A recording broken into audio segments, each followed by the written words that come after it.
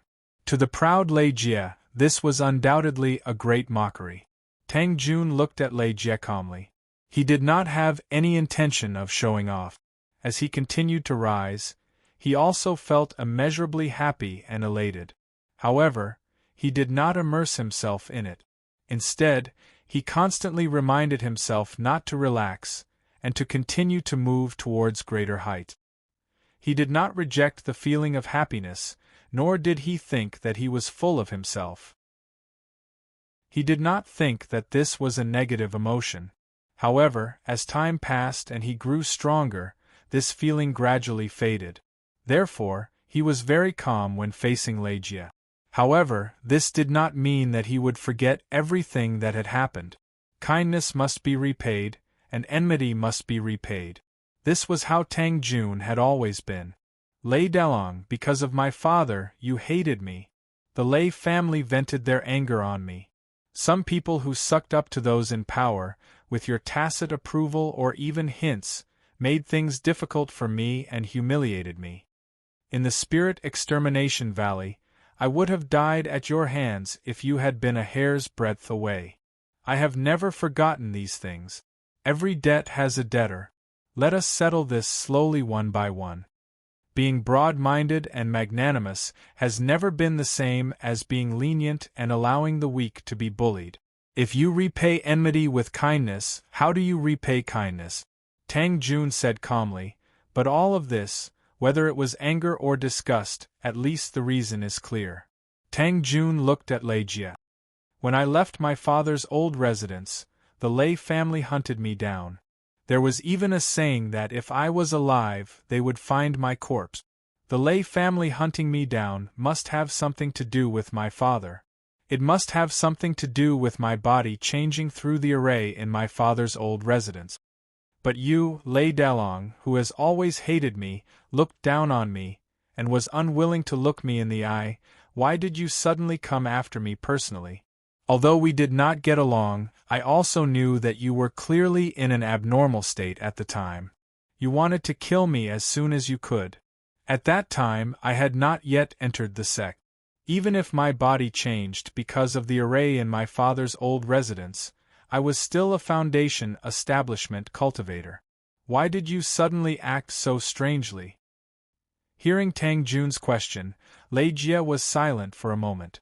The anger he felt when he learned the truth all those years ago seemed to rise from the bottom of his heart again. The words written on the paper floated before his eyes again. Compared to the previous failure, the second was finally a success. The previous was a failure. The second was a success. Lei Jie's state of mind gradually calmed down after he had personally hunted down Tang Jun out of rage.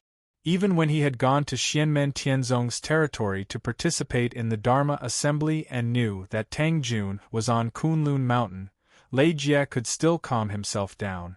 Over the years, Lei Jie's goal had been to prove that he was stronger than Tang Jun and use this as motivation to improve. Unfortunately, the situation was stronger than the person. Tang Jun's progress was rapid and his momentum was even faster than Lei Jie's. He gradually began to catch up. Although the people around him comforted him that Tang Jun's rise was due to Xianmen Tianzong, Lei Jie could not convince himself otherwise. Today, the two of them finally stood face to face. The anger he felt when he had just learned the truth rushed into Lei Jie's heart again. He said coldly, "Is there still a need to say this now?" Tang Jun's expression was calm. "You will tell me, won't you?" Lei Jie was silent again. After a while, he nodded and said slowly, "Yes, that's right. I will indeed tell you, just how sad we are." He turned to look at the Lei family patriarch, Lei Lai. "Grandfather." Lei Lai was silent.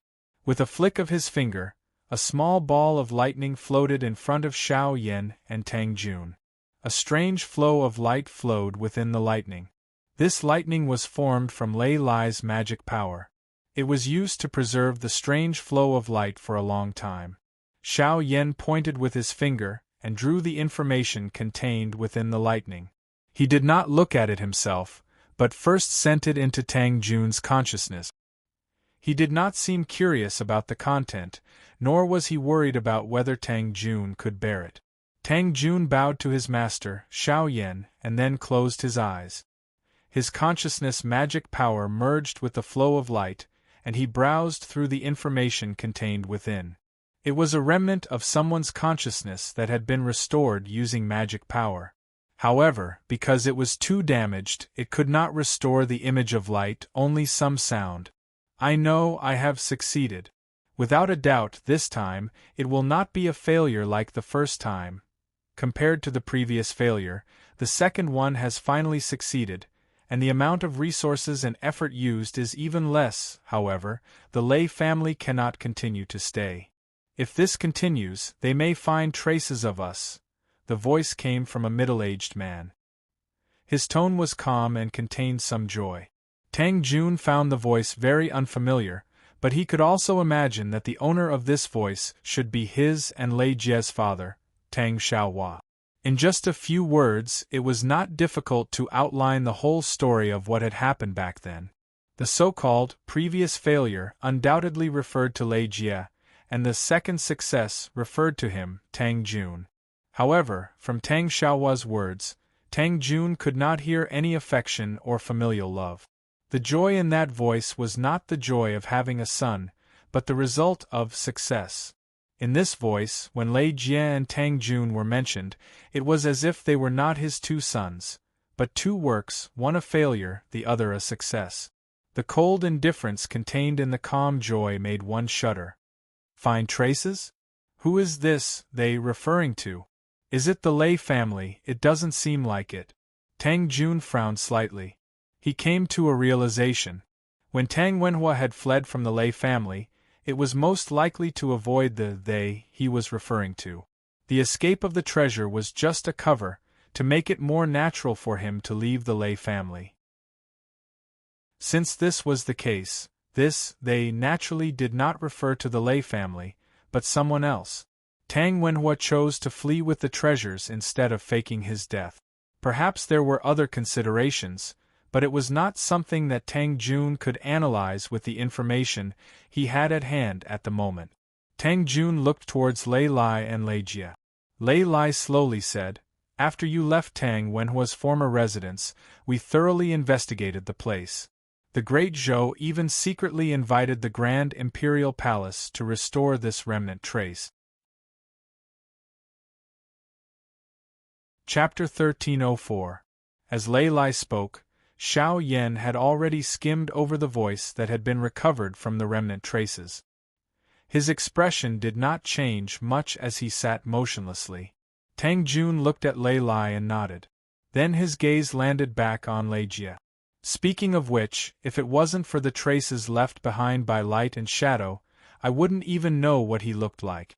My relationship with him was even more indifferent. It could be said that there was no emotional foundation to speak of. Ever since I was young, all the difficulties and humiliation I've suffered actually come from him." Tang Jun was silent for a moment. "The only person who cared about me was my mother, but because he left without saying goodbye and fled with the treasures, she died of depression and left us early. However, perhaps it's because I don't have any feelings for him apart from the bloodline connection between us that even after hearing those words, I only felt a bit of disgust and didn't feel particularly angry. As for you, before he left, you had already started to remember. He was a live-in son-in-law of the Lei family, and even had to wear a mask in front of others. It seems that you and him were not completely emotionless. There would have been a happy and loving relationship between father and son. Because of this, Lei Jie had been especially mindful when Tang Wenhua had fled with the treasures without saying a word. When he dreamed at night, when he was alone, and especially when he thought of his mother who had died early, did Lei Jie ever think that Tang Wenhua might have had his own difficulties back then? After learning the truth of the matter, Lei Jie was naturally furious, and he felt that he had been deceived and humiliated. Especially when in Tang Wenhua's eyes, he was not just an object, but a failed product. He was a pave and experiment for the birth of the successful product Tang Jun. How could Lei Jie, who had always been proud and aloof, not be furious? He completely lost control of his emotions, and when he couldn't find Tang Wenhua, he vented all of his anger on Tang Jun. "Shut up, don't speak." Ignoring the presence of Xiao Yan and Lei Lai, Lei Jie shouted in a low voice, his eyes fixed on Tang Jun. The face that resembled Tang Jun's was slightly distorted at this moment. Lei Jie, who was already in the middle stage of yuanying, rarely lost control of his emotions like this, but he was clearly unable to calm his mind at this moment. Tang Jun looked at him calmly and shook his head. "Do you think I'm deliberately humiliating you and showing off? You and I have a score to settle, but I have no intention of humiliating you, much less showing off to you. At the end of the day, whether we succeed or fail, in that person's eyes, we are not his flesh and blood. There is no familial love between us. But I still have to thank him. My azure flame monarch body was indeed bestowed by him. This made my path of cultivation much smoother, but because of him, I also suffered many setbacks and tribulations." Tang Jun placed his hands in front of him and spread them out. Looking at the lines on his palms, he said unhurriedly, "After listening to those words just now, for a moment an idea popped into my mind. I'm now working hard to cultivate, constantly working hard. My cultivation is getting higher and my strength is getting stronger and stronger. So far I've achieved some result. Isn't this indirectly proving what he said about success products? My continuous success is actually proof of his success? Is it because he helped me create the Azure Flame Monarch body that I can achieve what I have today? After all, back in the Lei family, my performance was very ordinary." Tang Jun looked at Lei Jie calmly and smiled slightly. "But this thought was fleeting. Whether it's in terms of talent, whether or not I could enter a sect without the Azure Flame Monarch body, whether or not I could still achieve my current results, I have always persevered and worked hard. I have chosen the path of cultivation, so I will do my best to walk it and see the wonders of the great Tao in the blue sky. Perhaps, if I hadn't changed my constitution at his former residence, I would have been mediocre for the rest of my life. But even so, I will persevere on that path." Hearing this, Lei Jie's face twisted slightly. Slowly, he closed his eyes. Scenes from his youth were replaying in his mind one after another. Lei Jie was not a spoiled brat. Although he was proud, he was not blindly arrogant. Because of Tang Wenhua, he had been working hard since he was young to avoid being criticized behind his back. After learning the truth and his initial rage, he worked even harder in order to have the ability to find Tang Wenhua in the future. He wanted to prove that he was not a failure and that he was better than Tang Jun. But as he worked hard, he also felt fear in his heart. In the past, he had thought that he was born with the 9-Chi true thunder body and was destined to become a legend. Because of this, the Lei family thought highly of him and did their best to nurture him so that he would not be blamed for Tang Wenhua. Even though he had been suppressed by the dual-pupiled Shi Tianyi in his early years, Lei Jie had been full of motivation to surpass him. But after learning the truth, he could not help but doubt. If not for the 9-Chi true thunder body, could he have reached his current height? Perhaps he would still have some achievements. After all, his comprehension ability was not bad, but how far would he be from where he was now? More importantly, if he hadn't displayed the 9-Chi true thunder body since he was young, would the Lei family still put in so much effort to nurture him? Would he have suffered the same fate as Tang Jun, dragged down by Tang Wenhua and faced the wrath of the Lei family? Tang Wenhua's 9-Chi true thunder body had caused him to walk the path of fate that was completely different from his own. But this father who had treated him as a test subject, an object, a failed product, and this experiment were the source of his humiliation and anger. Perhaps if there was no Tang Jun, the so-called successful product, as a comparison, Lei Jie would have been slightly better off. However, as Tang Jun continued to soar and rise to power in recent years, the pressure on Lei Jie increased. This kind of contradictory mentality had always been in Lei Jie's heart. Even though he had successfully formed his nascent soul, it still existed. It did not lessen, nor did it disappear. Instead, it would completely erupt at a certain time. Lei Lai looked at Lei Jie and sighed in his heart. He could sense Lei Jie's state of mind and tried to ease it, but unfortunately, the effect was limited. Although Lei Jie had been trying his best to calm himself down in order to ease his mind, how could Lei Lai not see that Lei Jie was only forcefully suppressing it? If this trend continued, it would be extremely difficult for Lei Jie to reach the late Yuanying stage, even though he had reached the mid-Yuanying stage.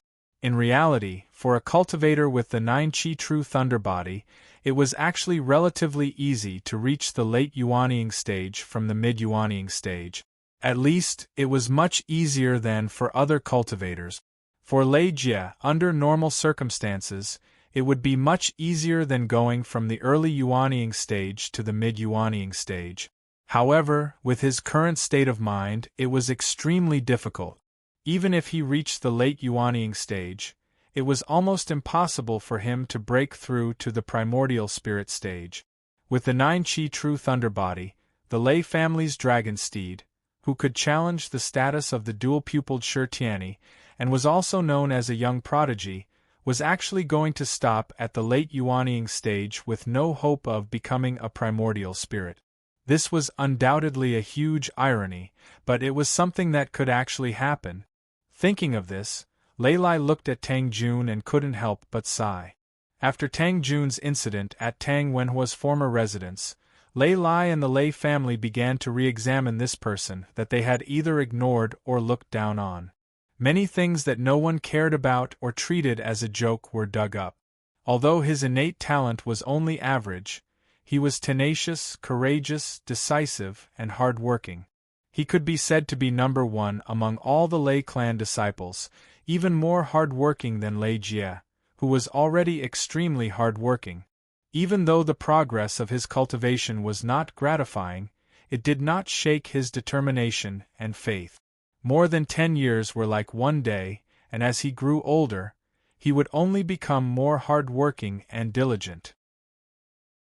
Because he was ostracized and deliberately made things difficult for him, he rarely had the chance to formally come into contact with Tao techniques and spells. He could only slowly explore on his own, and there were few opportunities to show off. But when Lei Lai and the others thought about it, they couldn't help but be shocked. At that time, Tang Jun had already displayed shocking comprehension. Without the body of the Blue Flame Emperor, perhaps Tang Jun would not have been able to achieve what he had today. It was also unknown whether he would have been able to enter Xianmen Tianzong's tutelage, but with his heart towards Tao and other talents, he would most likely have walked his own path. Perhaps it would not be as dazzling, but it was destined not to be mediocre. Lei Jie's eyes were tightly shut, his face slightly twisted, and even his body was trembling uncontrollably. At the beginning, the first thought that popped into his mind was that Tang Jun was mocking him and looking down on him. Since when had he fallen to the point where he had to be reprimanded by Tang Jun? Just as Tang Jun had said, although the two of them could be said to be in the same boat, the specific circumstances were still different. Putting aside the fact that the entanglement between him and Tang Wenhua was even more complicated, he had been labeled by Tang Wenhua as a failure who was inferior to Tang Jun. This made Lei Jie feel that Tang Jun was making sarcastic remarks. "Why don't we swap places and try putting you in my position?" But very quickly, Lei Jie's heart suddenly became alert. If he continued to immerse himself in this kind of emotion, then he would only be left further and further behind by Tang Jun, who had already caught up to him. In the end, he would not even be able to reach the late Yuanying stage, let alone prove his primordial spirit. Lei Jie's expression finally calmed down. He opened his eyes and looked at Tang Jun again. "Are you going to use this kind of method to attack my spirit? Is Xianmen Tianzong not enough for you to maintain your confidence?" These words were at the tip of his tongue, but Lei Jie swallowed them back down. This was because the Tang Jun before him had a calm and clear gaze that contained only self-confidence, unyielding determination, and firm determination on his own path. Looking at Tang Jun like this, Lei Jie suddenly felt something. Even if the two of them had really swapped places, Tang Jun would still be like this. With the Ashen Flame Emperor's body, he would not say that he did not need it. It was an objective fact that it was convenient for him on the path of cultivation. But if he did not have the Ashen Flame Emperor's body, it would not have affected his state of mind that much. The path he wanted to walk would never waver. It was my fortune to have it, and it was no harm to lose it. I will walk my path without wavering. Chapter 1305. Lei Jie stared at Tang Jun. Tang Jun said calmly, Lei Delong, you have your reasons for venting your anger on me because of that person. But it doesn't mean that I deserve everything you've done to me. Some people in the Lei family looked down on me and humiliated me because of you and that person. But I grew up eating the Lei family's food. I will not hate the entire Lei family. Back then, there were people who pitied me and took care of me. Even though there were only a few of them, I will repay them one by one. And I will never forget those who humiliated me back then. As for you, there is only enmity between us. There is no gratitude or affection. Although we are brothers, it is only a bloodline connection. In your heart, I have never been your younger brother, and in my heart, you have never been my elder brother. Back then, you nearly killed me in the Despair Valley of Souls. You beat me until I fell to the bottom of the valley. Half of my bones were broken, and my internal organs were pierced by broken bones. The reason I survived was because of my will to live and my luck. Today we will settle this debt. In a battle of life and death, victory or defeat is up to the heavens. I will not show mercy. Whether you can live or not will depend on your own ability. Silently, Tang Jun said, I will repay kindness and enmity. I am not like you. I will not vent my anger on others because of you. But as my ancestral master said years ago, you must repay what you owe us. If you don't, I will beat you until you do. Nothing in the outside world would sway Tang Jun's heart towards the Tao, and in the process of walking on this path, he would repay kindness and enmity. Hearing Tang Jun's words, Lei Jie's eyes narrowed. Don't brag too early. Tang Jun looked at Lei Jie without any change in expression. His tone was indifferent. My original intention was to fight you as a Yuanian cultivator after you reached the primordial soul realm. But after seeing your state of mind today, it is hard to say if you can reach the primordial soul realm. So, I might as well fight you today. Today, I will suppress my cultivation to the late golden elixir realm. Lei Jie's expression changed. Seeing this, Tang Jun shook his head. You think I am humiliating you on purpose? You're wrong. Right now, we're both in the mid-nascent soul stage. A competition like that would be an insult to you. The sect I come from, the resources I enjoy, and the teachings I receive, none of them can compare to yours. Although you have been nurtured by the great Zhou dynasty in addition to the Lei clan, you still cannot compare to me, Xianmen Tianzong. Tang Jun's tone was indifferent. There was not a hint of arrogance or boasting. It was as if he was stating something that could not be more objective. What you are obsessed with is whether Lei Jie with the 9 Qi true lightning body can defeat Tang Jun with the Azure Flame Emperor body, but not whether Lei Jie of the great Zhou dynasty's Lei clan can defeat Tang Jun of Xianmen Tianzong. I do not care about this. Since you have this thought, I will give you this chance. Only by suppressing my cultivation can it be considered fair between us. Otherwise, since we have different paths, it will be unfair to you. Lei Lai looked at Tang Jun and was momentarily speechless. To this day, the strength of the successor of Xianmen Tianzong was publicly acknowledged. What Tang Jun said was actually a very objective conclusion. However, when Lei Jie hunted down Tang Jun, one was the proud son of the Lei clan. His cultivation was in the golden elixir period, and he had enjoyed the best cultivation in the clan since he was young. The other was a poor foundation establishment cultivator who struggled to survive. Lei Jie had never thought of giving Tang Jun a fair fight. However, Lei Lai could clearly see that this was not because Tang Jun was being merciful or arrogant. He was intentionally looking down on and humiliating Lei Jie. All of this stemmed from Tang Jun's confidence. He was confident that even if the two stood in roughly the same position, he would still win. In reality, Lei Jie, who was in the middle Yuanying stage, was even stronger than many late Yuanying stage cultivators. Even if Tang Jun had the battle record of killing late Yuanying stage cultivators in the late Golden Elixir period, it was still unknown whether he could win against Lei Jie if he suppressed his cultivation to the late Golden Elixir period. Among the 4 innate potential values, the direct impact of innate potential on a cultivator's cultivation would gradually decrease after the Golden Elixir period.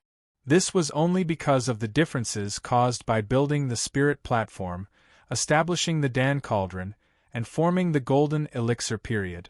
However, there were always special exceptions. For example, Lei Jie's 9 Qi True Thunder Body not only helped in cultivation, but also had a profound effect on his combat ability. The 9 Qi True Thunder form, besides being blessed by the heavens when cultivating lightning attribute Dao arts, had another rare characteristic that everyone envied was that a cultivator could condense a 9 Qi True Thunder form at the Aurus Core stage. In terms of characteristics, it was similar to the Dharma form of the heavens and the earth. Both of them were the refinement of one's own Dao art essence into a furnace, thus obtaining even more formidable strength. To a certain extent, a cultivator with the 9 Qi True Thunder Body could condense a shrunken version of the worldly aspect before the late Yuanying stage. The difference in strength between late Yuanying and middle Yuanying stage cultivators was enormous, and the key was the worldly aspect. With this connection, under normal circumstances, Lei Jie, who possessed the 9 Qi True Thunder Body, could advance from the middle Yuanying stage to the late Yuanying stage. It was even easier than advancing from the early Yuanying stage to the middle Yuanying stage. As long as he accumulated enough transcendence energy, success would come naturally. After attaining the late Yuanying stage, Lei Jie would possess 2 worldly aspects. He would condense one for himself and sublimate the 9 Qi True Thunder Body. His combat ability would far surpass other cultivators of the same stage. If he could successfully attain the nascent divinity, apart from merging the Yuanying stage with the worldly aspect and forming a nascent divinity incarnation, his second worldly aspect would also undergo a transformation and form a special existence. It would be somewhere between a Dharma body, a doppelganger, or an avatar. It was neither one nor the other.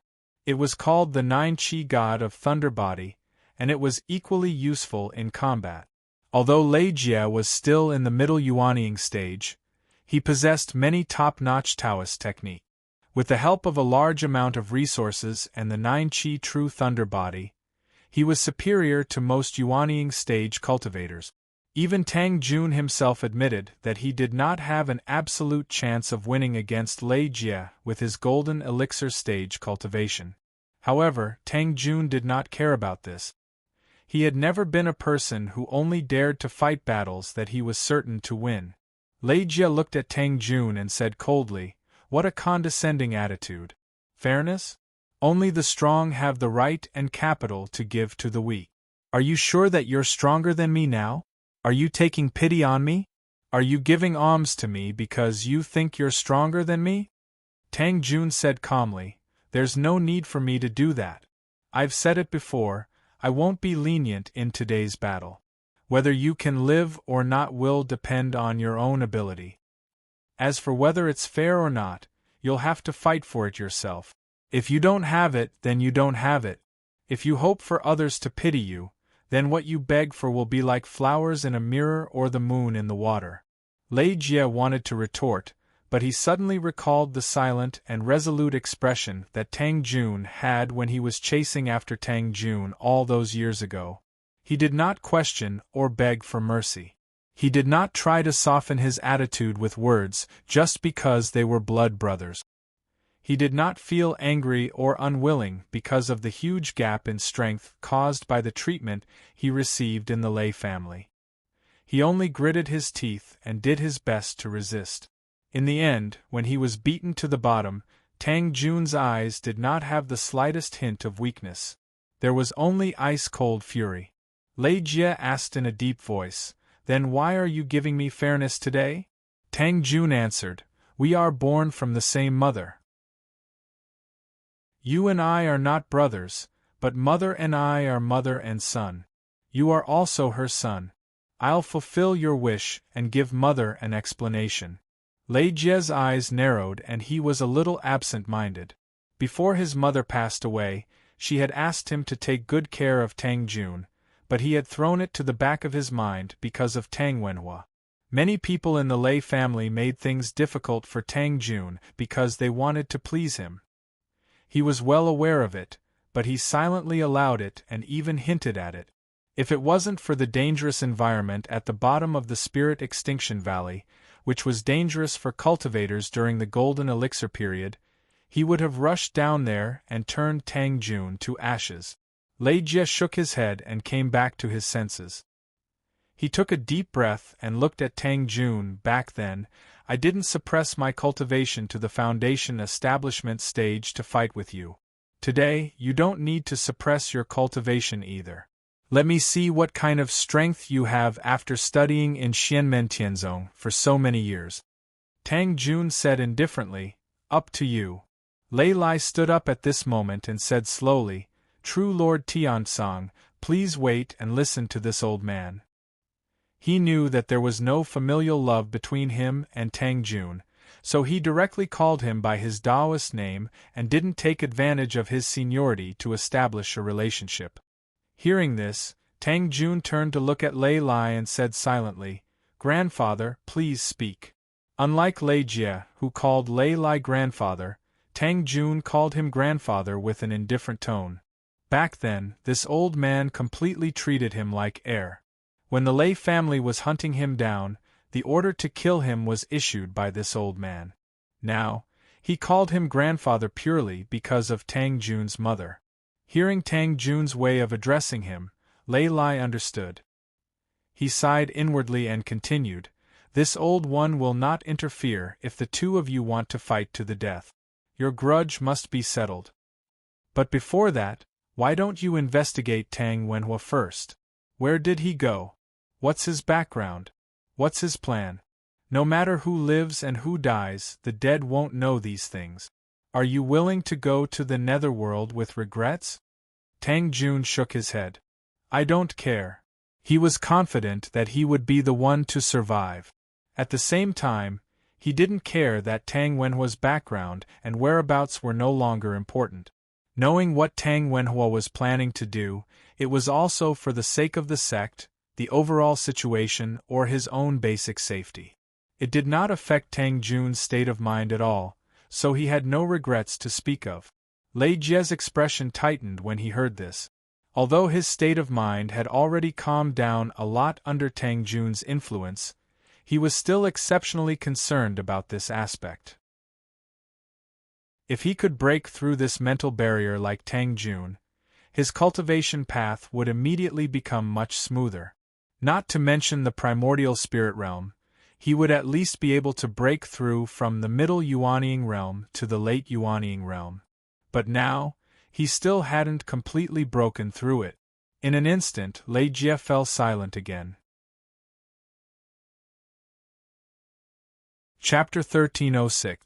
Although Tang Jun had clearly said that he would grant Lei Jie a wish, it could be considered an explanation to their common mother, the person who had given Tang Jun warmth in his youth. But his previous words had been very clear. This wish definitely did not include showing mercy when fighting Lei Jie. For Lei Jie, his pride did not allow him to lower his head to Tang Jun, or even beg for mercy. Otherwise, there would be no need for the fight. He would be crippled. Not only would he have no hope of reaching the late Yuanying stage, he would also have no hope of reaching the nascent soul stage. As a huge hole appeared in his mental state, his actual dermic arts and dermic power might even gradually weaken. Therefore, his battle with Tang Jun was imperative. Lei Lai was also well aware of this. Whether it was the intentions of Tang Jun and Xianmen Tianzong behind him, or Lei Jie himself, he could not stop this battle. But Lei Lai could not bear to see the successor that he had raised with his own hands walk to his death. Yes, although they had not fought yet, even Lei Lai did not look favorably upon Lei Jie when he saw Tang Jun's calm state of mind.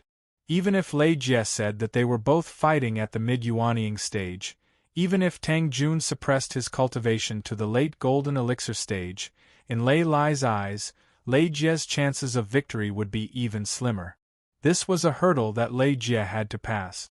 Lei Lai only hoped that he had a higher chance of victory. If he could successfully see through Tang Wenhua's origins and goals, Lei Jie might be able to readjust his mental state. Under these circumstances, even if he lost to Tang Jun, as long as he didn't die, he would still have a chance to rise again. Unlike now, when Lei Jie faced Tang Jun, he could only win and not lose. If he lost, even if he managed to stay alive, his already self-doubting and contradictory mental state would likely collapse even further. But when faced with Tang Jun's challenge, Lei Jie had no choice but to accept. If he retreated and admitted that he was no match, the result would be the same as losing. At this time, Lei Lai could only step forward and help Lei Jie find a way out of this embarrassing situation. At the same time, he also sought an opportunity. Defeating Tang Jun and Tang Wenhua's secret were two sides of the same coin in Lei Jie's mind. Both were equally important. Temporarily avoiding the battle with Tang Jun because of this matter wouldn't cause Lei Jie any setbacks. Tang Jun looked at the silent Lei Jie, whose face was slightly twisted again. Then, he looked at Lei Lai. Xiao Yan sat at the side and did not interrupt, allowing Tang Jun to deal with the situation himself. When he heard Lei Lai's words, he could not help but smile. What Lei Lai was thinking, Xiao Yan and Tang Jun both had an idea in their hearts. However, the two of them did not say anything. Xiao Yan, as usual, kept his mouth shut and did not speak, while Tang Jun faintly said, "Whether or not I know Tang Wenhua's past and intentions, I am not in a hurry. But if you insist on getting to the bottom of this matter first, I will not oppose it." His tone was calm and confident. "The current clue is with the two of us. The ancestral land of the Lei clan and that old residence have been moved away by the entire space-time shift. They are now in the Supreme Imperial Palace. I've returned there to study, and that should be all I have gained. I think it won't take long." Lei Jie remained silent while Lei Lai nodded. "That is correct. Please follow this old man, master and disciple." Xiao Yan smiled and stood up. "Thank you for your guidance, Taoist Lei." The group once again arrived at the sealed Grand Imperial Palace. There were layers of spaces here, as if they were independent worlds.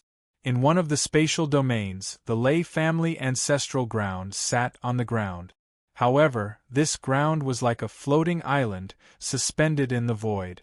After entering the Lei clan's ancestral land mansion, most of the younger generation disciples in the mansion were taken in and placed under the protection of the clan's experts. They were not to be seen. The people who could be seen in the mansion were not even at the golden core stage. They were all Lei clan's nascent soul cultivators. However, when they saw Xiao Yan and Tang Jun walking over with Lei Lai and Lei Jie, they lowered their heads slightly and solemnly bowed. Xiao Yan was an expert that even Lei Lai could not fight against. The name of Emperor Yan had already spread throughout the heaven primal world and shook the divine land. Although Tang Jun was in the middle stage of Yuanying cultivation and was even lower than the late stage Yuanying ancestors of the Lei family, no one dared to look down on him. He had once replicated the battle achievements of his master Xiao Yan and killed a late-stage Yuanying cultivator in the Golden Elixir period. He had suppressed his peers and made countless geniuses bow their heads in submission. Even in his sect, Xianmen Tianzong, which was full of geniuses, only Zhou Yunsong and Han Yang could compare to him in terms of actual combat. The youth that they would not even look at in the past, who would only think of Tang Wenhua as he ran away with his treasures when he heard his name, who they felt had dirted their ears, had already grown into an expert that they had to start looking up to. How many years had it been? Although every lay family cultivator lowered their heads and did not let others see their gazes, they could feel that everyone's emotions were extremely complicated. If Tang Jun was just a lone cultivator, then the lay family might change their opinion of him, but they would not be as bitter and helpless as they were now. They would most likely try to recruit Tang Jun again. If he dared to refuse a toast only to drink a forfeit, then it would not be too late to take him down. After all, the Lei family still had Lei Lai of the Return to Void Realm and the clan treasure. However, behind Tang Jun stood Xianmen Tianzong, a colossus that the Lei family could not shake at all. Even Fun Tianyao alone was not something that the Lei family could shake.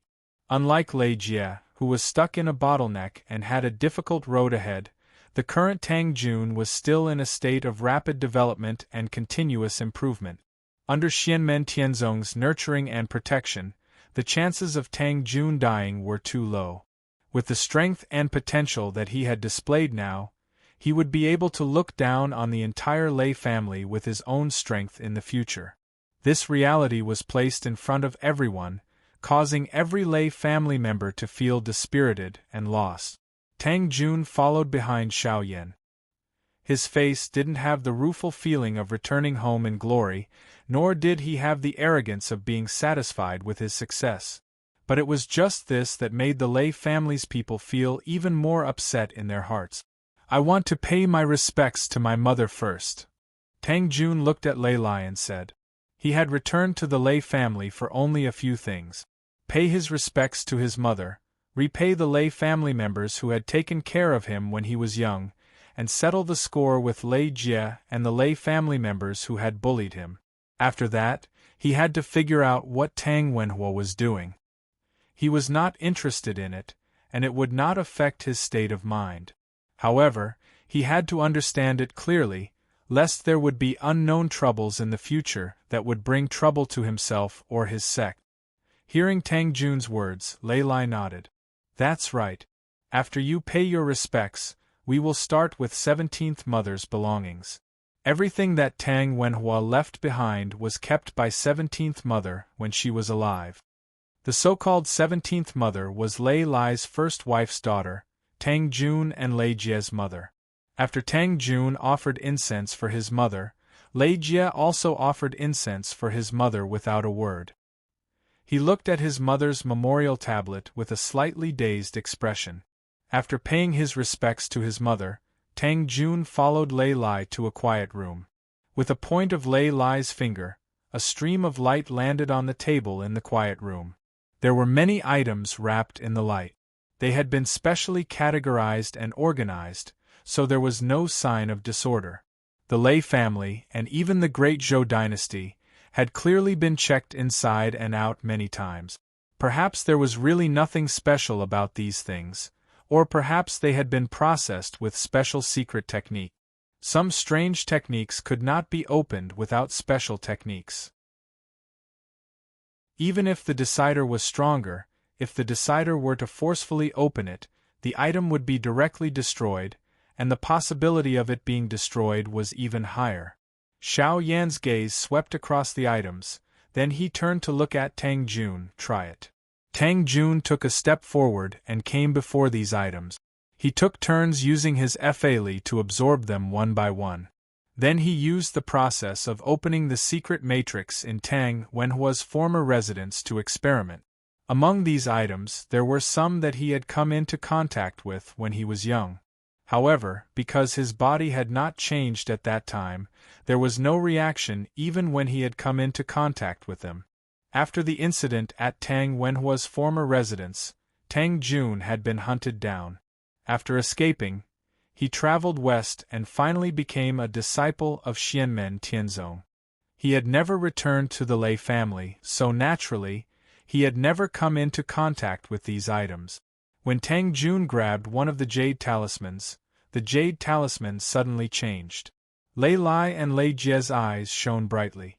The jade seal was not something that Tang Wenhua had left for Tang Jun and Lei Jie's mother, but something that belonged to Tang Jun's mother. In their memories, it had nothing to do with Tang Wenhua. However, it seemed that what was strange was not something left behind by Tang Wenhua, but this jade seal. The jade seal projected light into the air and formed a flashing white door. Xiao Yan and Lei Lai immediately led Tang Jun and Lei Jie into the door of light. The moment they saw the door of light, they already knew that the way to open the door of light was special. It needed a special method to open it, but the door itself was nothing special. It was just a path that connected to a small foreign dimension. It did not pose any threat to them. After entering the door of light, they came to the foreign dimension together. They saw that this place was already barren, and there was nothing left. However, Xiao Yan could faintly feel some profound and wondrous aura lingering within. His hands changed hand seals, and streams of purple energy surged out. They instantly engulfed this small foreign dimension, and completely covered the air in purple. Lei Lai had no intention of objecting or interfering. Instead, he focused all his attention on the air in front of him. In the air, small dots of light gradually appeared. They were as small as corn, and they quickly gathered together to form a unique scene. Within that light image there stood a unique altar, and the figure of a man stood on it. The pupils of everyone who had seen the image shrank slightly. Tang Wenhua. Chapter 1307. In the image, a man stood on the altar. His facial features weren't particularly handsome, but he had a certain charm to him. He looked 40 to 50% similar to Tang Jun and Lei Jie, but he looked more like Tang Jun. The man looked very young, perhaps only in his 20s, but his hair was slightly white.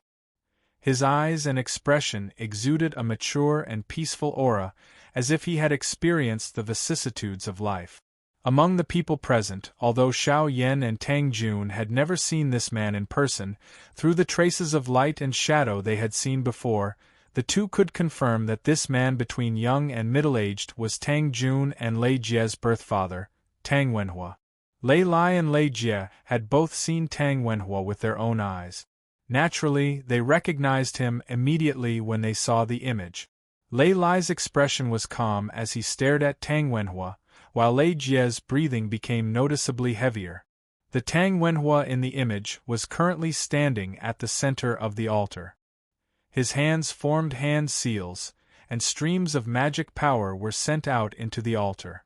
There were other things at the center of the altar. Upon closer inspection, they were treasures rich in spirit energy. They were gradually dissolving under the effects of Tang Wenhua's magic power, turning into clumps of flames. Tang Wenhua's magic power aura wasn't very strong. It had just reached the early stage of yuanying. However, the ritual he was performing was extremely mysterious. Lei Lai stared at it carefully, and his brows furrowed. He discovered that he, who had successfully refined his spirit to return to the void, couldn't understand Tang Wenhua's ritual at all. He couldn't understand the profound mysteries hidden within. A return-to-void expert couldn't understand the ritual performed by an early-stage yuanying cultivator. The mysteries hidden within Tang Wenhua's ritual shocked Lei Lai. If Tang Wenhua hadn't learned it from someone else, but created it himself, then the mysteries hidden within would be even more intriguing. Xiao Yan's eyes lit up slightly as he looked at the ritual Tang Wenhua was performing. There seemed to be a boundless flame burning in his eyes, dazzling. At this moment, the projection that Xiao Yan had restored with his transcendence energy suddenly shook a little, twisting and pulling. It was as if a piece of paper had been suddenly torn apart by someone with great force. Xiao Yan raised his eyebrows and sneered. He pointed his finger at the image, and pointed at it. Suddenly, a raging flame ignited on the image. These flames did not damage the image of light and shadow. Instead, they burned the invisible hand that was tearing the image apart. Being burned by the flames, the invisible hand immediately shrank. The distorted scene quickly returned to normal, and bright flames still danced around the edges. Lei Lai's eyelids twitched when he saw this. Everything that had happened just now happened in an instant. It was so fast that even he could not react in time. If it wasn't for Xiao Yan, then the image of light would have already been destroyed by someone. Even now, Lei Lai carefully thought back to the scene just now and shockingly discovered that even if he could react in time, his magic power and divine abilities probably wouldn't be enough to stop the other party. This discovery allowed Lei Lai to have a more direct understanding of the strength of this purple-clothed, black-robed, valiant youth beside him. The battle between Xiao Yan and the Invisible Hand was not over yet.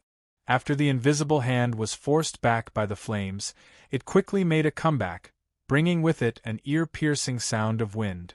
Gusts of wind suddenly appeared in the quiet room. They were shapeless and indestructible. It was the 9 heavens' formless wind. Xiao Yan coldly smiled. The cyan-colored Xidagarba true brilliance immediately appeared.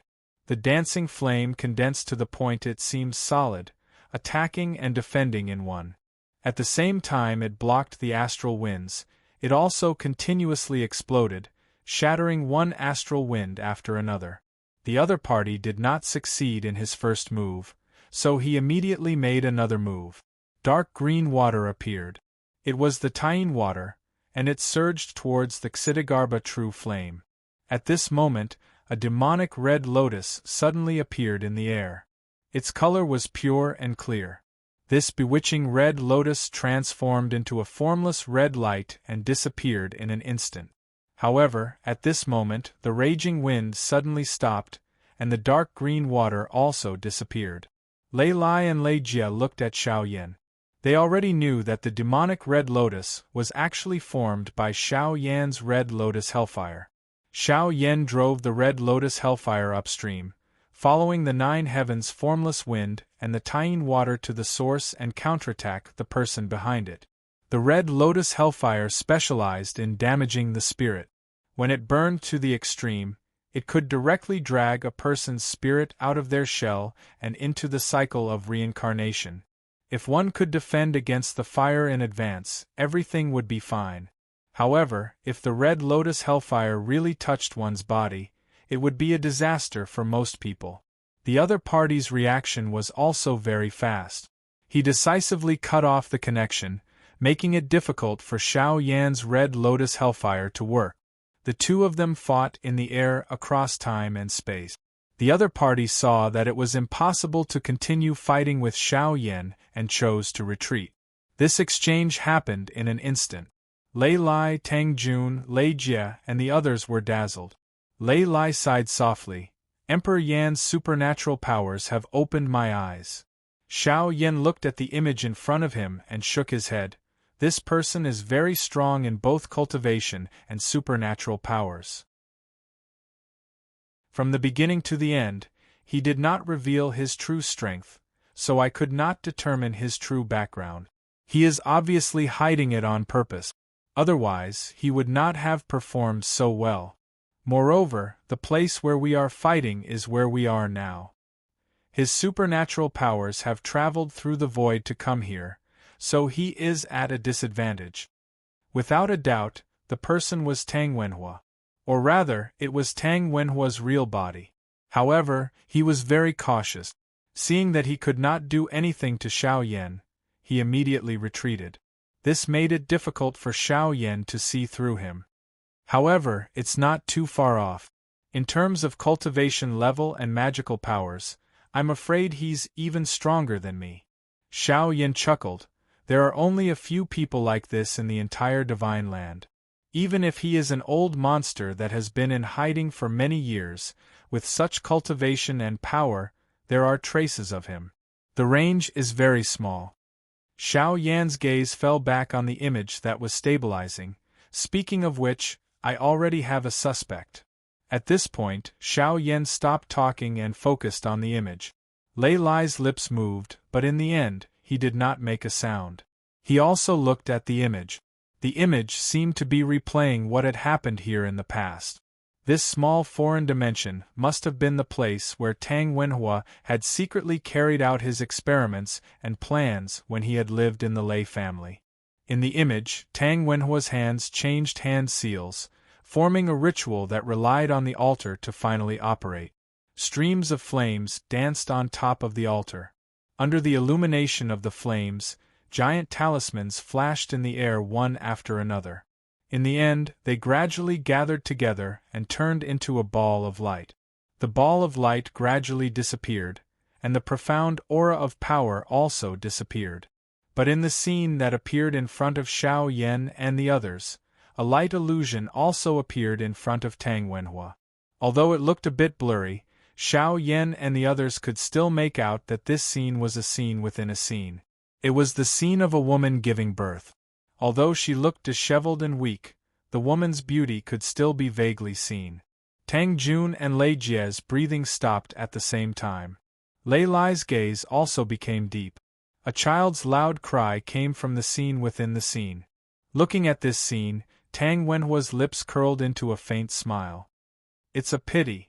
Although the second work is successful, it's still a little short of perfection. It needs to be nurtured and then stimulated. If it can be like the first failed work, it will be perfect. There are still many things that need to be done. Tang Wenhua let out a soft sigh that seemed to be both praise and pity. Under the illumination of the flames, his face flickered. Also, too many materials were used up. The possibility of failure is too high. Tang Wenhua stood on the altar and looked up at the sky. Most importantly, there is not much time left. If we continue to stay here, they may see through our track. He wiped his hand, and the flames on the altar suddenly went out. The light of the altar also gradually dimmed. In the end, it started to continuously disintegrate and turn into dust, no longer existing. Tang Wenhua landed on the ground with his hands behind his back. He slowly walked away, as if he had left this foreign dimension. At this point, the content of the light and shadow image had come to an end. But Xiao Yan and the others were still deep in thought. They carefully recalled everything they had seen. After a long while, Lei Lai looked hesitantly at Xiao Yan. If this old one is not mistaken, among the things Tang Wenhua sacrificed during the ritual, other than all kinds of natural treasures, there seemed to be some kind of bloodline crystal? Xiao Yan nodded. Tang Jun and Lei Jie were shocked. Xiao Yan glanced at them and said, "It is not formed from the essence of the demon race's flesh and blood." When he said this, Tang Jun and Lei Jie's expressions became even more serious. Is it from the human race? Everyone knew that humans could not pass down powerful bloodlines like the demon race. At least, it was not a relatively complete inheritance. A mediocre person could give birth to a monstrous genius with extraordinary talent, and genius-level people could marry and give birth to ordinary descendants. Even if there were strong inheritances like the ancient race, or even the Yen family of Taishu Temple, which had powerful inheritances from generation to generation, they were still not stable. At least in the history of the human cultivation world, there had never been a bloodline inheritance for all kinds of top special qualities, such as the pure yang body, the burning yang body, the pure yin body, the extreme yin body, the 9-chi true thunder body, the blue flame emperor body, and so on.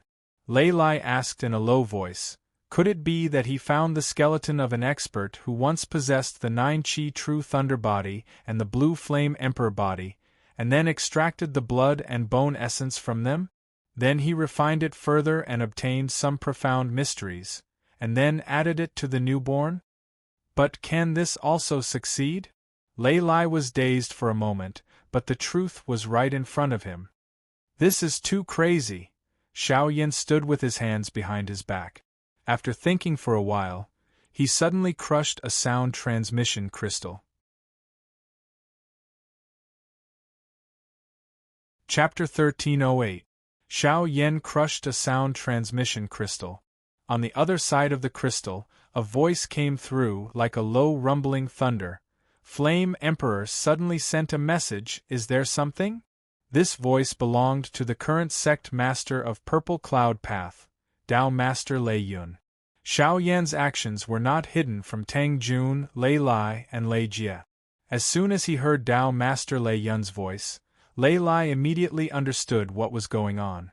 People who possessed the 9-Qi true thunder body constitution were rare throughout the ages. The person who was closest to it was a powerhouse from the Purple Cloud Path, who had fallen during the Middle Era. This person had a powerful cultivation and outstanding talent, which made Purple Cloud Path quite famous when he was alive. Unfortunately, he died young and died at the Tao integration realm. Many of the special and magical effects of the 9-Qi true thunder body that were spread in the divine land actually originated from this ancestor of Purple Cloud Path. In Purple Heaven Tao, there were many secrets about cultivating the 9-Qi true thunder body left by this ancestor. This was the reason why Tao Master Thundercloud, Tao Master Blue Thunder, and other elders of Purple Heaven Tao valued Lei Jie. In all fairness, if Lei Jie joined Purple Cloud Path, it would be convenient for him to cultivate. However, the capital of the Great Zhou dynasty was thicker, and its power was also stronger. At that time, the Xian Gate Heavenly Sect did not have the power it had today, and the Purple Cloud Path, which was on good terms with the Xian Gate Heavenly Sect, was naturally not as attractive as the Great Zhou dynasty. When the Lei family still belonged to the Great Qin dynasty and secretly colluded with the Great Zhou dynasty, Xianmen Tianzong had not even appeared in the divine land. Although the ancestor of Purple Cloud Path with the 9-Qi true thunder body had died, he was not killed on the spot. Instead, he returned to the mountain with serious injuries and finally died. Although his body had perished, the 9-Qi thunder god body, which was unique to the 9-Qi Thunder God body after he attained the primordial divinity realm, turned into a shell and remained in the Purple Cloud Tao sect, on the Purple Cloud Peak of the Thunder Mountain Range, to guard the sect until now. The 9-Qi's Thunder God's body was not like a clone, nor was it like a Dharmakaya, nor was it like an external body. It was neither one nor the other, yet it was intimately connected to the original owner.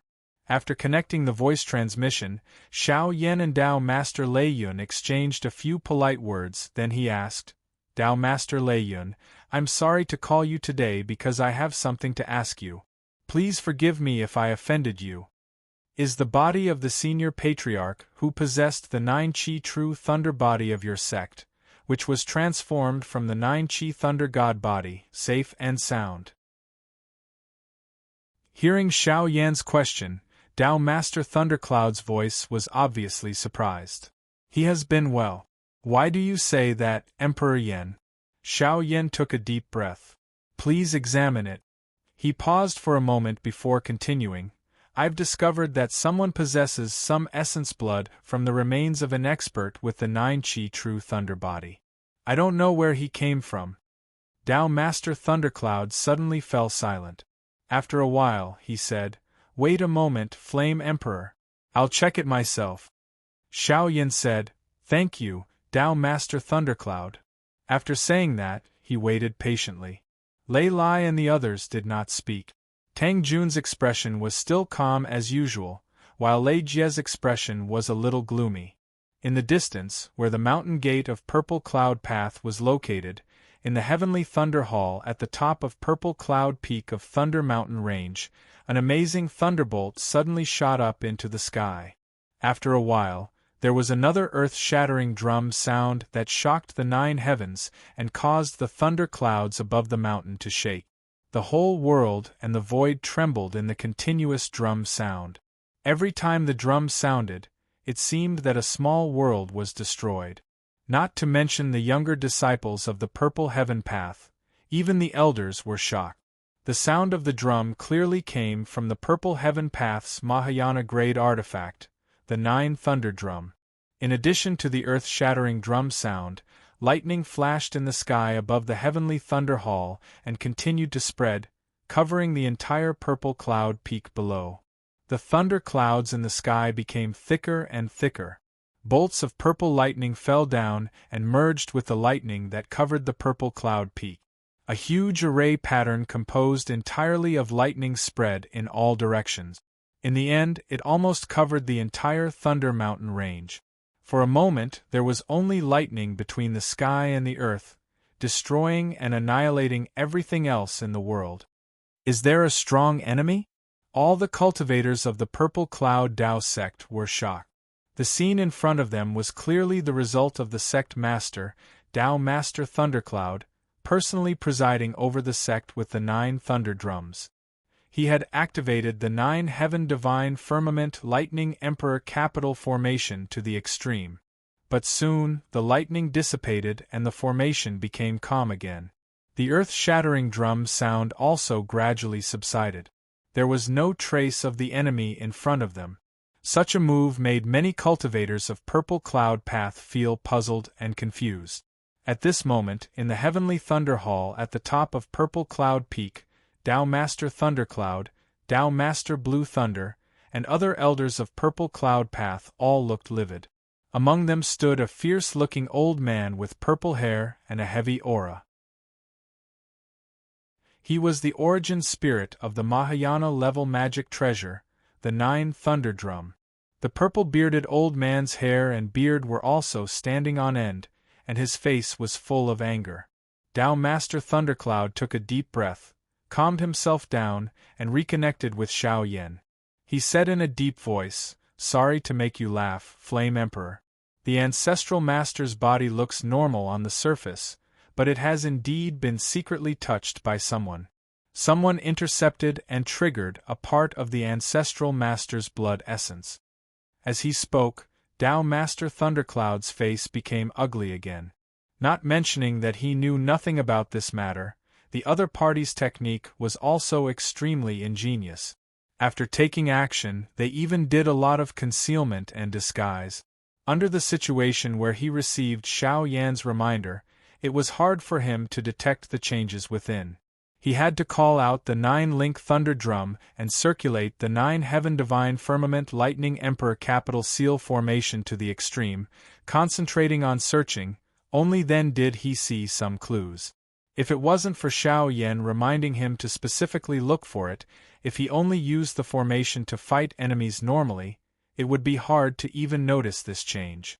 Such a thing really made Tao Master Thundercloud and the entire Purple Cloud Path lose face. Even Tao Master Thundercloud, Tao Master Blue Thunder and the others wanted to deny such a shameful thing so that it wouldn't spread. However, after careful inspection, although they found the change in the Ancestral Master's remains, they didn't know who did it. Seeing that Xiao Yan seemed to have a clue, in order to avenge the shame, they honestly admitted it. "How many clues does the Flame Emperor have? Do you know who did it?" Tao Master Thundercloud asked in a deep voice.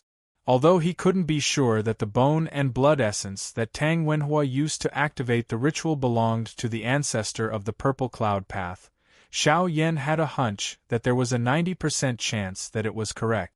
He replied, "At present the clues are not clear. I will explain it to your sect later." After a long time, Tao Master Thundercloud let out a sigh.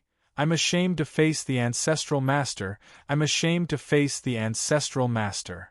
The sound transmission was cut off. Xiao Yan turned to look at Lei Lai and Lei Jia. Lei Lai sighed and said, "I promise I won't tell anyone about this." Lei Jia also nodded with a complicated look in his eyes. Xiao Yan said, "Fellow cultivator Tang Wenhua's Yuanying stage cultivation level shouldn't be a lie. However, when I fought with him, his strength far surpassed that of a Yuanying stage cultivator, so it should be his real body.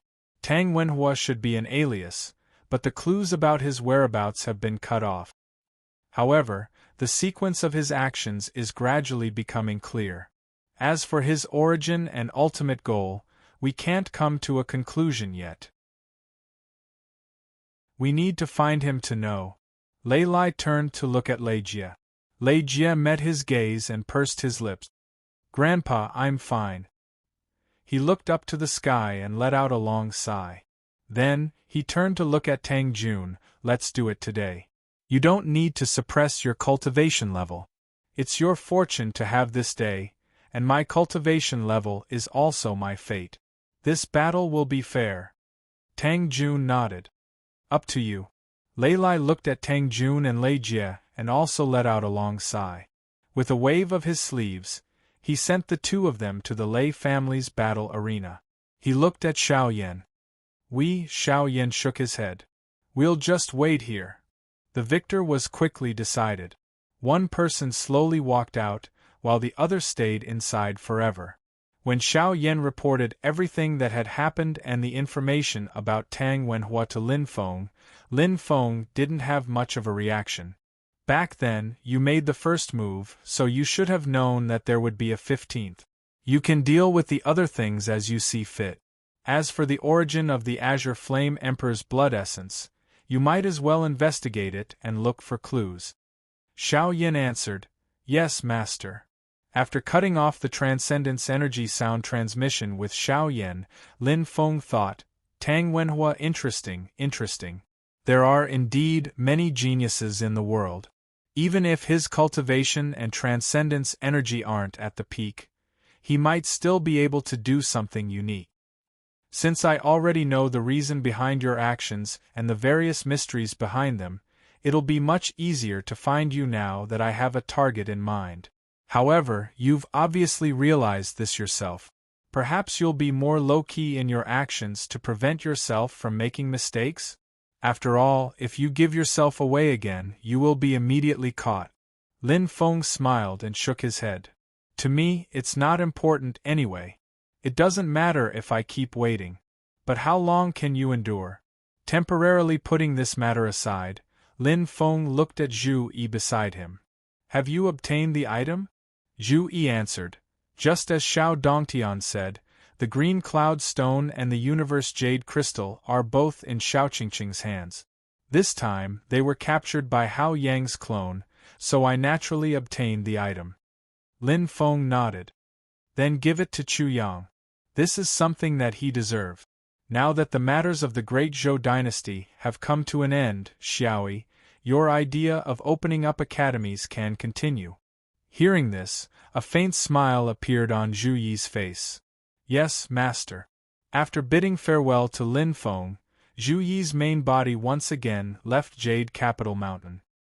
He headed east and arrived at the Great Zhou dynasty's territory, descending upon the Great Zhou dynasty's capital, Tianjing City. After meeting with the Great Zhou dynasty's new Emperor Liang Qian, Zhu Yi met with Chu Yang. Chu Yang was not surprised that Zhu Yi had come to the Great Zhou dynasty and Tianjing City. However, he was a little puzzled as to why Zhu Yi had come to visit him personally. Zhu Yi opened his palm. 2 rays of light floated in the air. One was a green stone that seemed as ethereal as the sky, while the other was a black crystal with specks of dark green light flickering within it. It was like a dark green star in the silent night sky.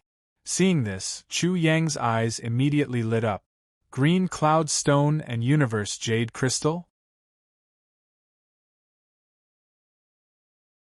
Chapter 1309. Chu Yang's eyes lit up when he saw the green cloud stone and the universe emerald crystal. The reason was simple.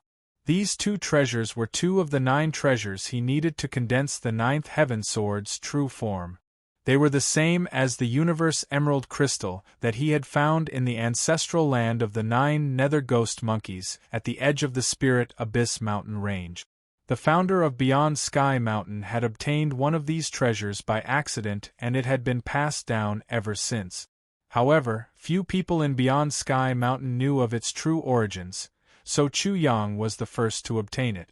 After that, he followed the guidance of the dreamlike memories and found the 2nd and 3rd treasures in the Great Zhou Empire's capital city and the ancient Yuan Tian domain. Then, he found the 4th treasure in a hidden foreign dimension. At the same time, he obtained the spirit sealing stone that could create clones. Apart from that, he also obtained the remains of the Northeast Sky flag, one of the 9 treasures of the Sky Gate. However, the treasure's origin spirit had already been destroyed, leaving behind only an empty shell. Now that Chu Yang had reached the essence soul realm, he had refined this treasure again and reborn its origin spirit. The 5th treasure was the universe emerald crystal that he had found in the ancestral land of the 9 nether ghost monkeys. The 6th treasure came from the Tsangtian Dao Jian. After the Tsangtian Dao Jian had been returned to Xianmen Tianzong, Lin Feng had not kept it for long and had casually given it to Chu Yang. Today, when the green cloud stone and the universe emerald crystal suddenly appeared before him, even the usually calm Chu Yang's breathing quickened slightly. With these 2 treasures in hand, he now had 8 of the 9 treasures needed to condense the 9th heaven sword. Not to mention that victory was in sight, the power of the 9th heaven sword that had yet to be completely formed would be further enhanced. Chu Yang quickly calmed down and put away the green cloud stone and universe emerald. Then, he solemnly bowed to Zhu Yi, thanking Lin Feng and Zhu Yi. Zhu Yi accepted the bow on behalf of his master Lin Feng. When it was Zhu Yi's turn, he slightly turned sideways to avoid it. He said, "The last treasure you lack to forge your sword is missing. However, our sect has just received the heavenly jade." From what he said, when the ancient heavenly gate was destroyed, the Taishu temple seemed to have obtained the ancient soul-warm jade. However, the news cannot be verified. Chu Yang nodded his head calmly. The ancient soul-warm jade was one of the 9 treasures that the ancient divine gates had prepared to refine the 9th heaven sword. It was also the last treasure that he lacked. Chu Yang was not surprised that Zhu Yi knew of his secret. He also knew that Zhu Yi was the same as his master Lin Feng. They would not covet the 9th heaven sword. My master said that even if all 9 treasures are gathered, you will not be able to condense the 9th heaven sword according to the sword's shadow of the 9th heaven sword. Zhu Yi looked at Chu Yang. If you succeed, the 9th heaven sword will be more like the immortal dragon city that was not completely refined, or the book of life and death of the king of the underworld before he devoured the 6 paths of reincarnation. If you want the 9th heaven sword to be completely refined, you will need an opportunity. When Chu Yang heard this, a thoughtful expression appeared on his face. So it is, as he reached the primordial spirit level and refined the 9th heaven sword, his understanding of the 9th heaven sword became deeper. He also had some guesses. Now that he had been verified by Lin Feng, he was even more certain. However, where was the opportunity for the 9th heaven sword to be refined? Chu Yang felt like there was a layer of fog in front of him. He could not see it clearly. In the beginning, Chu Yang guessed that the 9th heaven sword would be able to reach the creation realm by cutting the celestial heaven sword like the heaven punishing sword.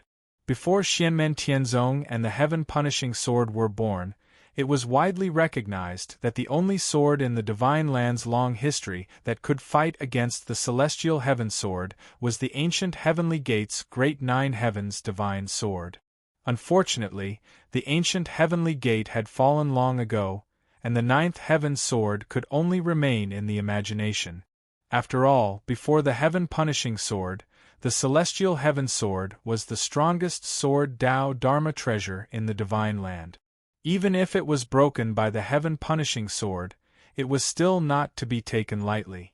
However, the 9th heaven sword might not be as strong as the heaven punishing sword. It had the power of creation before it reached the creation realm. Even if it could break the immortal heaven sword, which was already a creation realm Dharma treasure, Chu Yang felt that it might not be the opportunity for the 9th heaven sword to reach the creation realm. In a sense, the 2 sword Daos were opposing each other, but they were not like the heaven punishing sword and the celestial heaven sword. Chu Yang had a vague guess in his heart, but he was not sure if it was right or wrong. Thinking of this, his heart shook slightly, and he looked up at Zhu Yi. Zhu Yi met his gaze and said slowly, "Master has nothing else to say." Chu Yang nodded. He did not say anything else. In fact, this was Lin Feng's advice to him. After sorting out his thoughts, Chu Yang cupped his hands at Zhu Yi. Thank you, Master of the Mystic Gate. Thank you, Master Yi. After Zhu Yi brought the green cloud stone and the universe jade crystal to the great Zhou dynasty's Tianjing city, Lin Feng stayed on Yujing Mountain. He was still sitting cross-legged on a branch of the mysterious heaven treasure tree. Silently, he tried to figure out his Tao. He closed his eyes, and purple qi surged all over his body. Slowly, the Tai Chi pattern on his forehead rotated. After a while, Lin Feng stopped. The purple qi returned to his body, and the Tai Chi pattern on his forehead disappeared. He turned his head to the side. Sure how? What's the matter? At this moment, the void in the direction of Lin Feng's vision broke open. A handsome young man wearing a violet robe with golden edges appeared there. It was Miao Shihao. Miao Shihao's expression was calm and dignified. There was a hint of carefreeness and loneliness. He looked worried like the moon. He was like a graceful young master, an immortal under the moon. He cupped his hands at Lin Feng and said, "Sect leader, I'm here to bid you farewell." Lin Feng was not surprised. He smiled and asked, "You finally want to take in a disciple?" Miao Shihao smiled and nodded. "That's right. I've finally sorted out my thoughts. I've also achieved some success in the Tao I've practiced. I'm thinking about finding a successor." Sect leader, you've shown great power in the war between the two worlds. Taishu Temple has suffered a great loss. Under such circumstances, we have no choice but to seal the mountain. I don't have to worry about them taking advantage of me when I travel alone. At this point, Miao Shihao smiled again. Besides, even if they kill me now, it's useless. I've already reported everything I know to you. There's no need to kill them. If I just vent my anger, I'll lose more than I gain. The people of Taishu Temple are probably looking at me with the attitude of out of sight, out of mind. Although I've reached the primordial soul realm, I'm still no match for the top cultivators of Taishu Temple. I won't take the initiative to look for them. Anyway, they'll be destroyed by you. Lin Feng's expression did not change. He looked at Miao Shihao. Miao Shihao's eyes were empty. He said lightly, "Taishu Temple is biding their time now, but it doesn't mean they'll give up. They're just accumulating strength. Even if you don't deal with them, they'll come to you eventually." Lin Feng smiled but didn't say anything. Miao Shihao also smiled. "Some of the sect errands I took on before, I'll go do a special handover later. After the handover I'll directly leave the mountain. I'm a little interested now. What kind of successor will you find?" Lin Feng said with a smile. "Is it a person with a simple and honest mind, or a person with 7 orifices in his heart, extremely exquisite?" Miao Shihao shrugged coolly. "Who knows? I don't have a definite answer in my heart. I'll just have to look. As long as they're fated, have good aptitude, and are suitable to practice my Tao techniques, be they simple or quick-witted, they're all fine." Lin Feng nodded. "This is indeed in line with your usual style." Miao Shihao smiled. His melancholy and cold temperament suddenly changed. He returned to the charming posture he had before he reached primordial soul realm. He looked at Lin Feng. "Actually, I, Brother Shihao, have been wanting to find a disciple with a temperament like you, sect leader." He looked at Lin Feng with a hidden bitterness. "Sect leader, please don't think that my thoughts are disrespectful. It's because you haven't responded to me, so I can only find a disciple for myself." Lin Feng glanced at him. "You decide what kind of disciple you want to take. I won't interfere. However, that child who's going to be your disciple is really pitiful." Miao Shihao covered his lips and chuckled. "Sect leader, look at what you're saying. If I take that child as my disciple, I'll definitely treat him well. I'll hold him in my hands and be afraid that he'll fall." Lin Feng said, "That's right. That's why he's pitiful." Miao Shihao heard that and instantly laughed out loud. His temperament changed again. Although he was unusually handsome, His laughter was heroic, like a burly man from the north. He sang passionately. "Sect leader, you must be joking." After laughing, his temperament changed again. He became elegant and noble, like Zhu Yi and Jiao Junqian. He was like a well-read scholar. He stood up and bowed to Lin Feng. "Sect leader, I'll be leaving now." Lin Feng smiled and nodded. "I hope that you'll find a suitable successor." Miao Shihao's temperament changed again. He became charming again. He rolled his eyes at Lin Feng before turning around and leaving gracefully. Lin Feng shook his head. "When it's true or false, it's true. When it's false, it's true. When it's true, it's false. This Dao technique is interesting. However, speaking of the problem of a successor." Lin Feng looked down in the direction of Yang Qing's Nirvana Paradise. Little Qing's Nirvana Paradise finally has a new disciple. It's rare. Lin Feng had 8 personal disciples under him. Among the 8 cave residences, Yang Qing's Nirvana Paradise was the weakest. There were only Yang Qing and Zhou Yunsong. Because of this, Yang Qing had attracted a lot of gossip in the outside world. Of course, whether it was Yang Qing's personal achievements or the achievements of his disciple, Zhou Yunsong, it had already proved that the people who spread the gossip had eyes but could not see. Yang Qing was in charge of the Medicine Valley. His position was not light. Among the disciples under Lin Feng, his attainments in alchemy were second only to Xiao Yan. There were many younger disciples of Xianmen Tianzong who wanted to be his disciple. However, after the Battle of Annihilation Xian, Yang Qing had been traveling outside for many years. He was afraid that he would miss the teaching of his disciples. At the same time, because of the matter with his lover, Fang Ting, he was also a little disheartened. Therefore, after Zhou Yunsong, he had not accepted another disciple. Zhou Yunsong's own cultivation was full of dangers. He needed to be careful and cautious. Similarly, he did not have the energy to teach his younger disciples. At the same time, his character was also not good at interacting with others. This led to the Nirvana Paradise being led by Yang Qing and Zhou Yunsong all these years. However, this time, the Nirvana Paradise finally had a new disciple.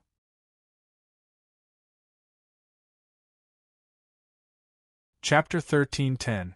In the Medicine Valley of Yujing Mountain, the younger disciples of Xianmen Tianzong were busy. This place was originally managed by Yang Qing's Nirvana Wonderland, but after the Battle of Extermination Xian Yi, Yang Qing often left the mountain. Her disciple, Zhou Yunsong, was not good at cultivating spiritual plants and refining pills. Therefore, when Yang Qing was not on the mountain, the Medicine Valley on Yujing Mountain was usually managed by Zhu Yi. After the younger disciples of Qian Tian Temple grew up, most of the time it was them who took care of things here.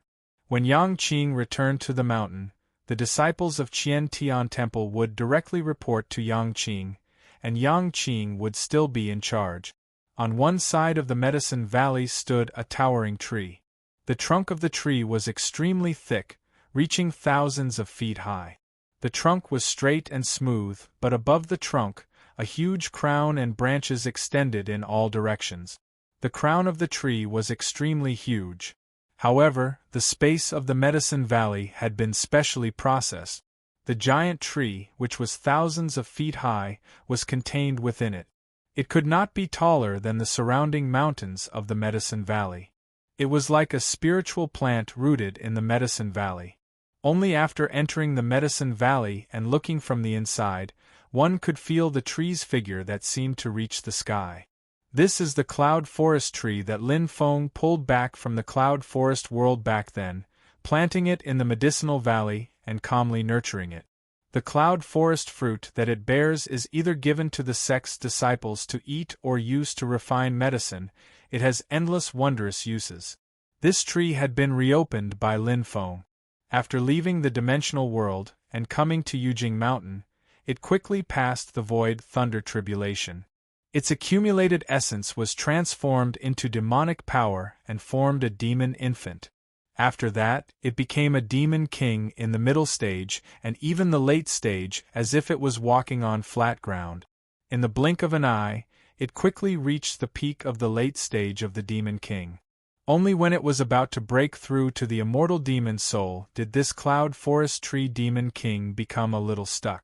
Although the accumulation of demonic power essence was extremely rich, its understanding of the great Tao of heaven and earth was still lacking. However, it was only a paper-thin distance away from achieving the immortal demon soul. He was the most powerful chief of plants in the Medicine Valley, and he also took on some of the responsibilities of caretakers. He had a gentle temperament, and after he gradually became familiar with the disciples of Xianmen Tianzong, he also taught them how to take care of other spirit herbs and spirit medicines. At this moment, at the foot of the cloudy forest tree stood a young man with brows that were like frost, yet he was the third-generation elite disciple of the Heavenly Heaven Hall and the disciple of Yang Tai Yi Xinhui. He was born with a body of jade and silver, and he was innately friendly towards plants. He himself was rather fond of cultivating spirit grasses and spirit medicines. As the third-generation direct disciple of the Qian Tian Palace gradually matured and took over the majority of the daily affairs of the sect, many things in the Medicine Valley were taken care of by him. At this moment, he was looking at the girl in front of him with a doting expression. The girl's features were picturesque, and her eyebrows and hair were like frost. She was Yi Xinhui's younger sister, Yi Xinxuan, who was born with a jade tree silver makeup body just like him. Not long ago, she had also successfully formed her gold core and reached the golden elixir period. She could be called a perfected being. She was placed under the tutelage of Zhuge Wanqiu in the desolate Sky Valley, and after forming her gold core, she was given the Taoist name Yuan Shuang. However, she had a mild temperament and disliked fighting, so she was not well known outside of Xianmen Tianzong. The Yi siblings were also quite legendary. Although they were biological siblings, their age difference was 7 years, and they were not twins.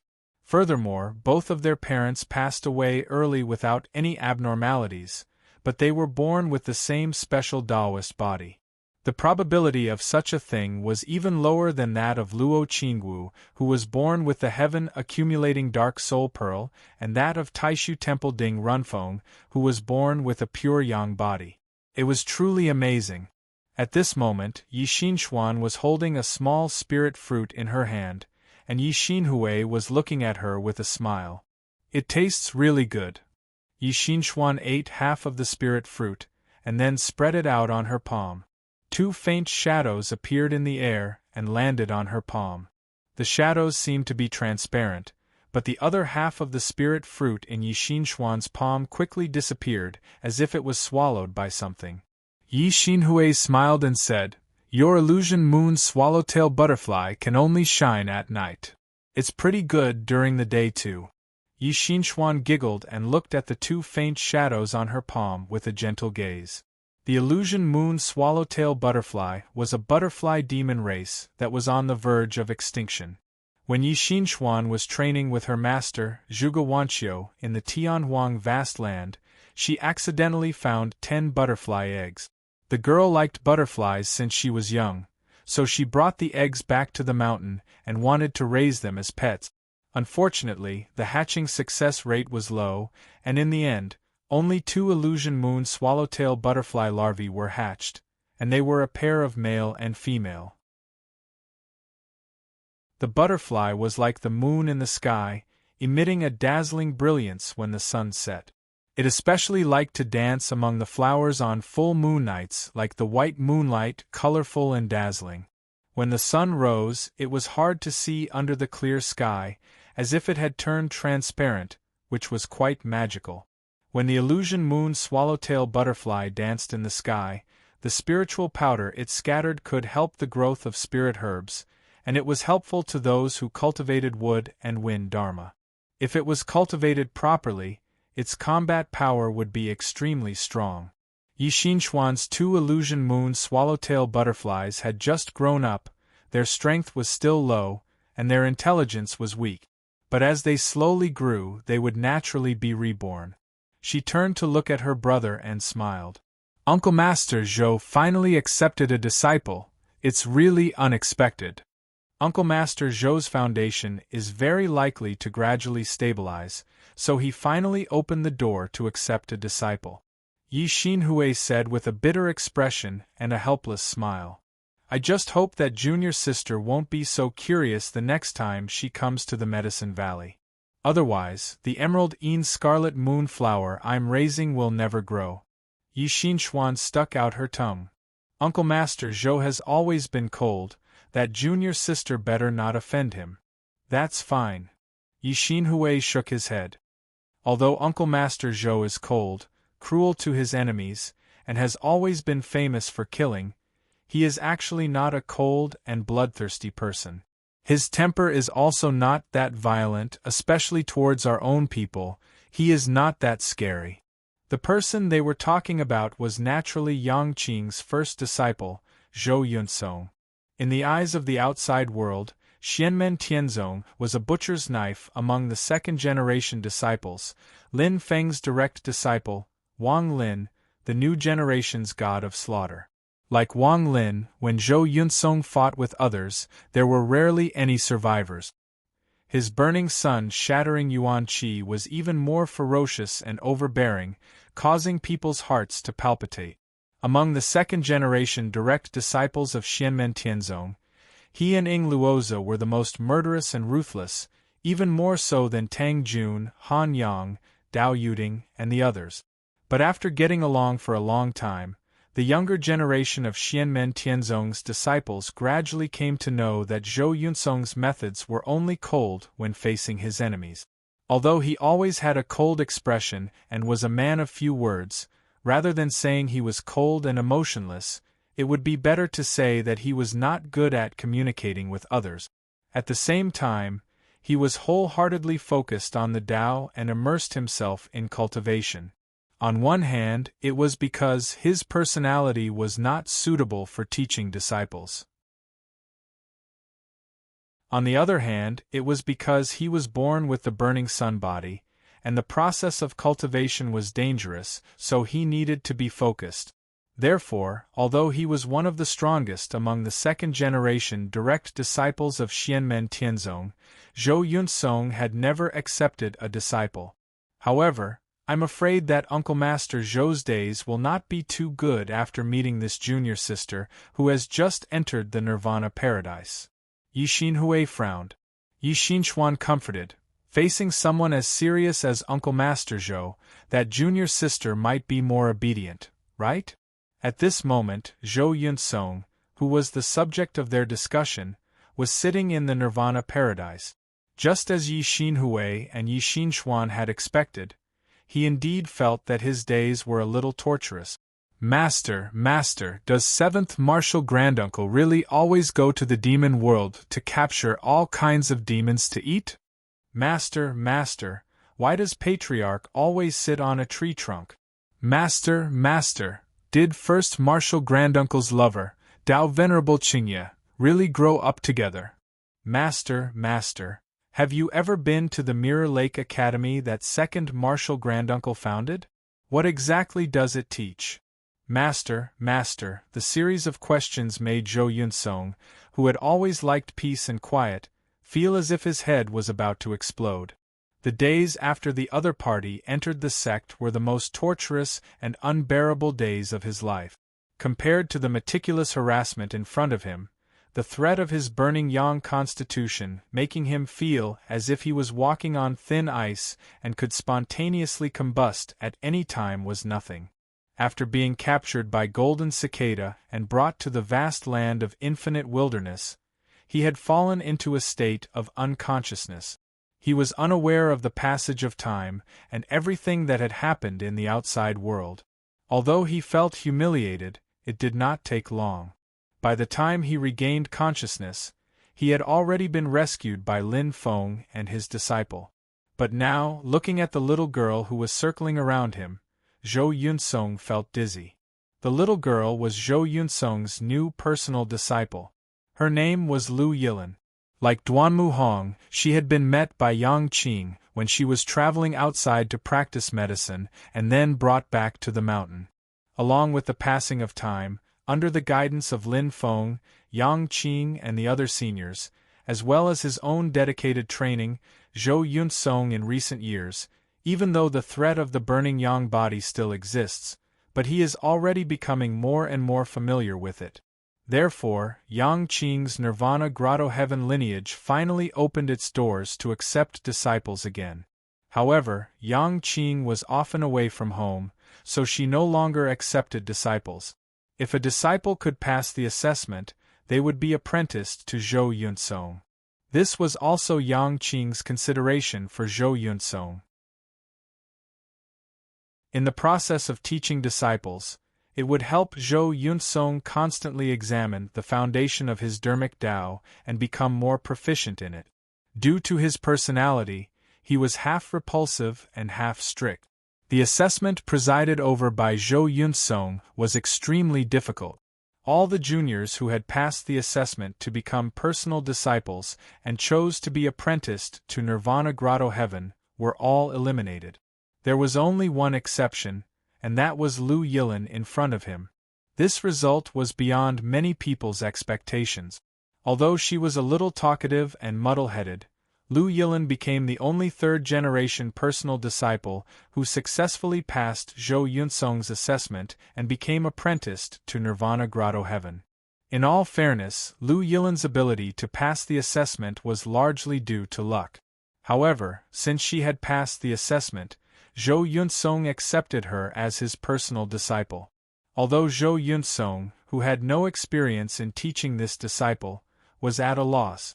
However, Zhou Yunsong soon regretted it. Lu Yilin was very excited. When she was a foundation disciple, she could only hear rumors about many things. Some were false, some were exaggerated, and it was difficult to tell the truth from the lies. Now that she had finally become a personal disciple, and her master was the outstanding second-generation personal disciple of Xianmen Tianzong, Zhou Yunsong, she, who was already full of curiosity, could no longer control herself. She just wanted to pour out all the doubts in her heart and get answers from her master. Master, why don't you ever smile? The senior and junior sisters who learned together in the Cloud Peak Hall all said that you are handsome. If you smile, you are even more handsome. Before she could finish her words, she saw Zhou Yunsong stand up and leave the quiet room with an expressionless face. Lu Yilin was at a loss. Did I say something wrong?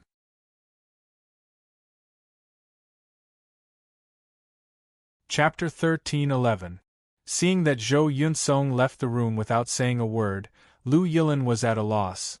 That's right, everyone thinks that master is very handsome, even if he always has a straight face.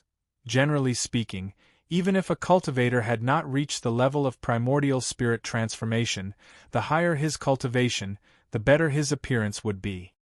His ordinary foundation would become extraordinary because of the cultivation of qi.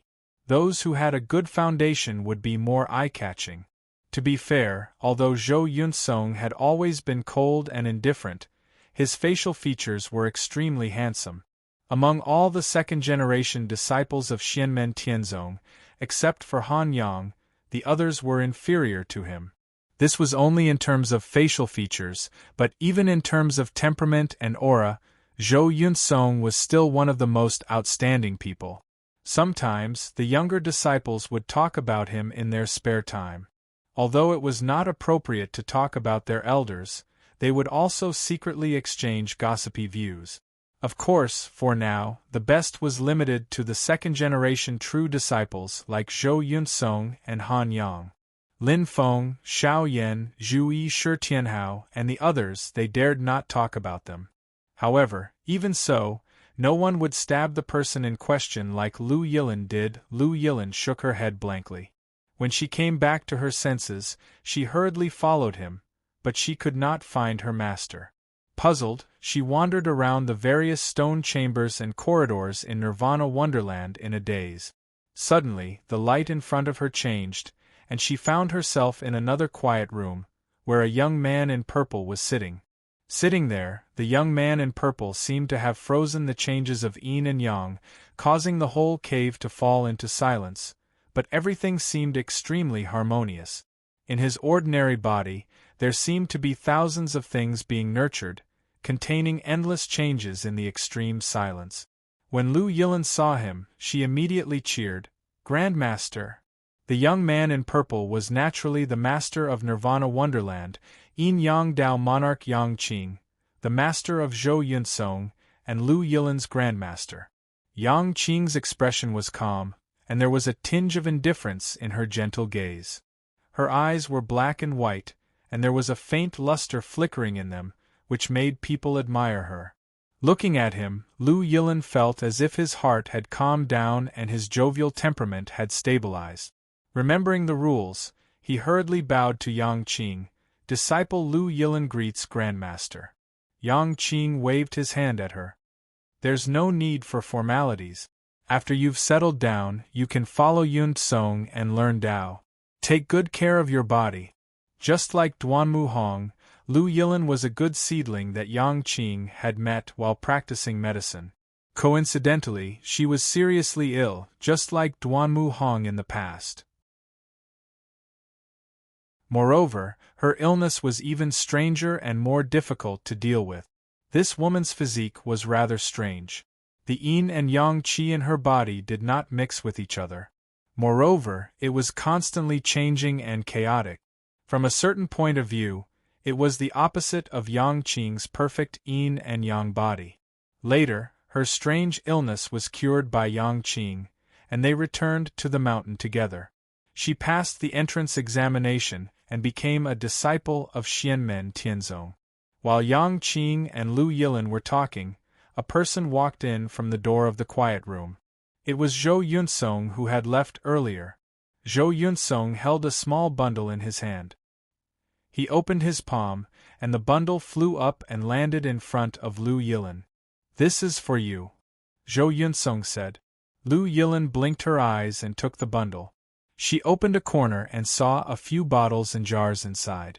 Yang Qing said, "These things are for your baptism later. Yun Tsong will bring you to the lunar pool later." The lunar pool was the source of the lunar pure water that flowed in the Nirvana cave. It was set up by Yang Qing and circulated continuously. The blue water flowed around the entire cave residence and finally converged into the lunar pool. When Yang Qing was cultivating in her early years, and when Zhou Yunsong entered the sect, they had both cultivated in that place. Lu Yilin asked curiously, "Grandmaster, Grandmaster," before she finished speaking. Yang Qing looked at her as if she knew what she was thinking. She said, "The baptism will only take place today. It won't take long. A quarter of an hour will do." Lu Yilin opened her mouth. "Grandmaster, Grandmaster, there is no need to change clothes. The clothes you are wearing are specially made by our sect. It won't affect your baptism."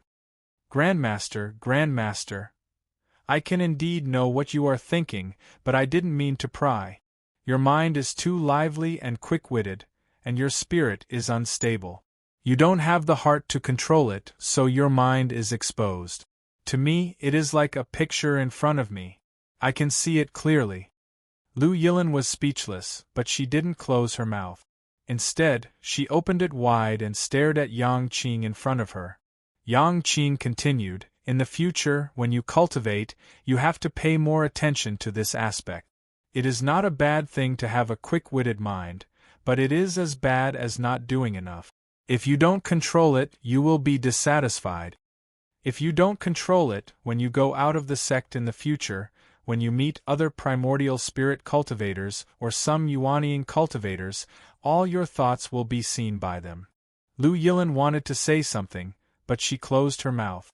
Instead, her eyes were filled with excitement. She turned to look at Zhou Yunsong. Zhou Yunsong was expressionless and didn't say anything. Yang Qing, who was beside him, smiled and said, "Yes, Yunsong can also see it." Lu Yilin blinked her eyes and stared at Zhou Yunsong. Zhou Yunsong glanced at her and still didn't say anything. Lu Yilin couldn't help but move closer to him and twirl around, as if to show him what she was thinking so that Zhou Yunsong could understand. However, Zhou Yunsong simply closed his eyes. Lu Yilin was immediately discouraged and turned to look at Yang Qing. Although Yang Qing's eyes were still open and there was still a smile on her face, she didn't say anything. Lu Yilin stared at his master, who had closed his eyes, and his grandmaster, who had stopped translating for him. After a long while, he finally couldn't hold it in anymore. He ran to Zhou Yunsong and asked, "Master, Master, why didn't you tell me when you could see what I was thinking?" Zhou Yunsong opened his eyes. He didn't look at Lu Yilin in front of him, but looked at Yang Qing. "Master, do you want to use me as the foundation to calm her mind?" Yang Qing looked at her disciple as if she could see the bottom of Zhou Yunsong's heart, "Not only her, but also you." Zhou Yunsong was slightly stunned. The coldness on his face dissipated, and he showed a thoughtful expression. Lu Yilin's eyes moved between the two curiously. "Master, Master, how to calm her mind? We." Before she could finish her words, Zhou Yunsong flung her sleeve and used his magic power to roll her up. At the same time, the bundle containing the bottles and jars was also rolled up. Seeing this, Yang Qing's eyes flickered slightly and she looked at Zhou Yunsong helplessly. "Yunsong?" At this moment, Zhou Yunsong's expression had returned to normal. He bowed to Yang Qing. Disciple tried his best. "Thank you, Master."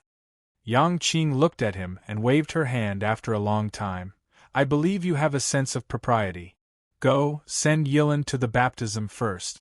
But things like today will only happen once. It won't happen again."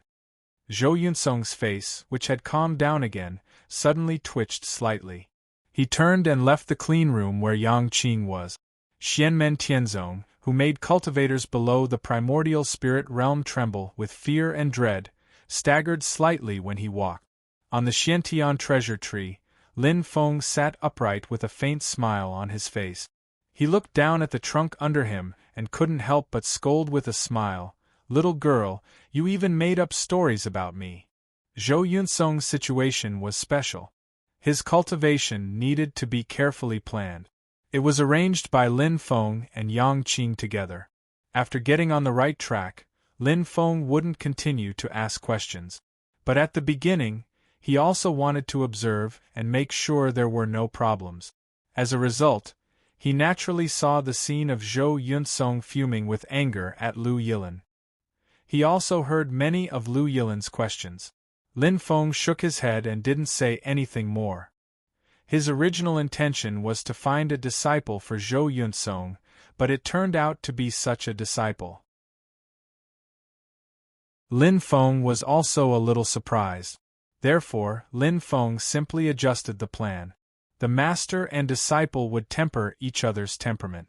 For Zhou Yunsong, being a master was not as simple as imparting Dao technique.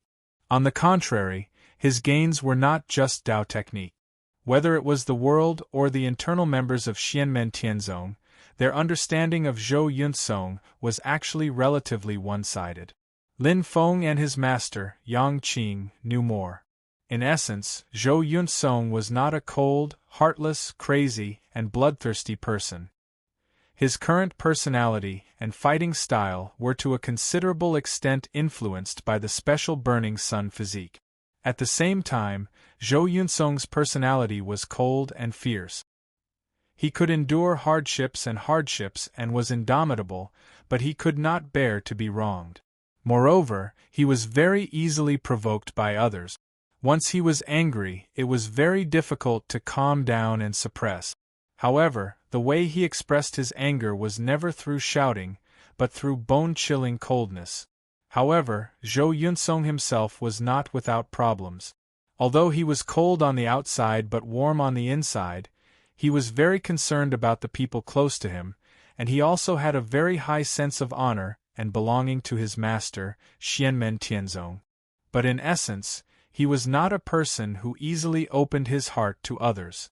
As for Lu Yilin, before she really attracted Zhou Yunsong's attention, her chatterbox and unrestrained behavior would easily anger Zhou Yunsong.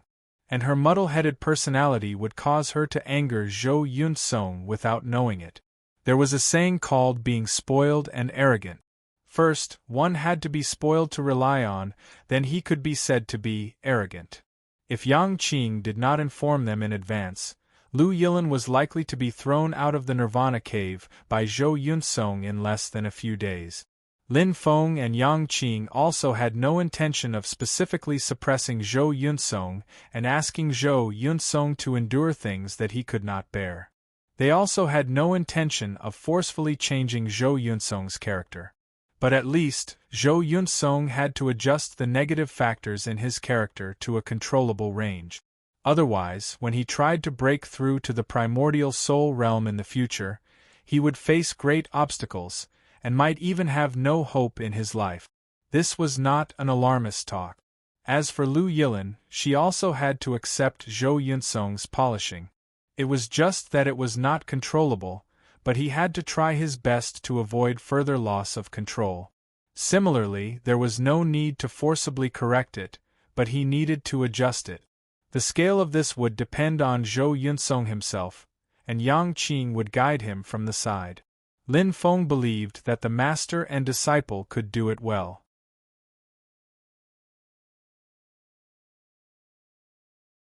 Chapter 13:12. The flourishing development of the sect is basically within Lin Feng's expectations. After the war between the two worlds this time, the prestige of the entire human cultivation world and the cohesiveness of the sect have both reached a whole new level. Under the mutual promotion of both inside and outside, no matter if it's the new disciples or the disciples who joined earlier, they are all extremely energetic. The entire Xianmen Tianzong was now at the most vigorous stage of development, and the momentum for improvement was endless. However, it was precisely at this time that they had to be more careful. They had to focus on the details and grasp the general direction, so that the overall direction of the sect would not deviate. Rapid development to the clouds and a sharp decline to the bottom could easily lead to problems that had not been there before in a short period of time. The strict examination and selection had blocked the latecomers to a considerable extent, ensuring that the celestial sect of the celestial sect of the celestial sect of the celestial sect of the celestial sect of the celestial sect of the celestial sect of the celestial sect would not expand. As for the disciples who had already joined the sect, it was more difficult to grasp whether their mentality would change, and more attention must be paid. People's hearts were fickle, and it was not as simple as it sounded. Most of the time, it was not because one was complacent, but when the surrounding external environment changed, people's mentality would often change in the process unconsciously. The simplest example was within Xianmen Tianzong. Due to various differences, there were also differences between the disciples. Under the control and guidance of Lin Feng, Xiao Yan, Zhu Yi, and others, the internal atmosphere of the sect had always been relatively upright. The strong did not bully the weak, and the weak did not envy them. The pioneers protected the latecomers, and the latecomers regarded the pioneers as their goals and role models. However, as Xianmen Tianzong became more and more powerful, when some of the weaker disciples went out, they would find that they, who were originally mediocre in their own sect, were so outstanding compared to the heirs of other forces in the divine land. Even if they already knew the strength of their sect's heritage, after experiencing it for themselves, the feeling was the most obvious. Along with it, there were compliments, flattery, envy, and followers from the outside world. They, who were inconspicuous in the past, became the focus and the center of attention, and everyone else revolved around them. But when they returned to the mountain gate, all the halos were far away from them.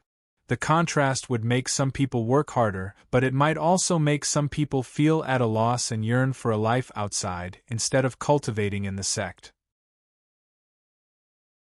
Following the expansion of Xianmen Tianzong's strength and the harvest from the war between the two worlds, Xianmen Tianzong's businesses outside also increased, and it was necessary to arrange for disciples to go and take care of them. It might not be currying favor, but it might cause some of the disciples to have other ideas. It was not wrong to be the head of a chicken rather than the tail of a phoenix. It was just a matter of personal choice. However, if one indulged in the enjoyment of being a local tyrant, indulged in the protection of a sect without being overshadowed by stronger people, or pursued the path of cultivation that could radiate one's own light, it would only bring more harm than good. This was also something that would happen when many other major forces developed to a certain extent. The world of mortals was like water, and it would constantly wash away one's soul unknowingly. It was not easy to be confident and self-reliant, to appreciate all kinds of scenery, and to persevere on one's own path without wavering. One needed to constantly reflect on oneself. However, aside from Lin Feng himself, his personal disciples, Xiao Yan, Zhu Yi, and the other 8, although their personalities were different, their Taoist hearts were stable. Under their top-down control, the mentality of the disciples of Xianmen Tianzong was still in a stable and benign state. From the second-generation disciples such as Tang Jun, Han Yang, Yang Tai, Li Xingfei, and Zhao Huan, to the outstanding direct disciples of the third generation who gradually began to show their talents, they were of the same lineage. The main trunk was not biased, and the branches and leaves were flourishing outwards, maintaining a normal and orderly state. The world of mortals was like water and knives, but for the descendants of Xianmen Tianzong, it was more of a kind of experience, helping them to further sharpen themselves. Lin Feng's personal prestige and the power of the sect had reached a whole new level. His influence on the inside was far-reaching and invisible, and his influence on the outside was naturally even greater. Especially after what happened in the Great Zhou Empire, the world had a deeper understanding of Xianmen Tianzong's strength. Not only was the master of the Celestial Gate, Lin Feng, dominating the world, but his disciples had also truly turned their potential into shocking strength. The geniuses under Lin Feng could now be called geniuses. Complete control of Enghai made Xianmen Tianzong's foundation even more solid and unshakable. After settling the matter of Liangpan and Zhu Hongwu, whether it was Lin Feng himself or the celestial sect of Xianmen, they all returned to peace. They no longer participated in the internal changes of power in Great Zhou, as well as the negotiations between Great Zhou and Great Qin. They also did not interfere with the movements of other forces in the vast land of the Divine Prefecture.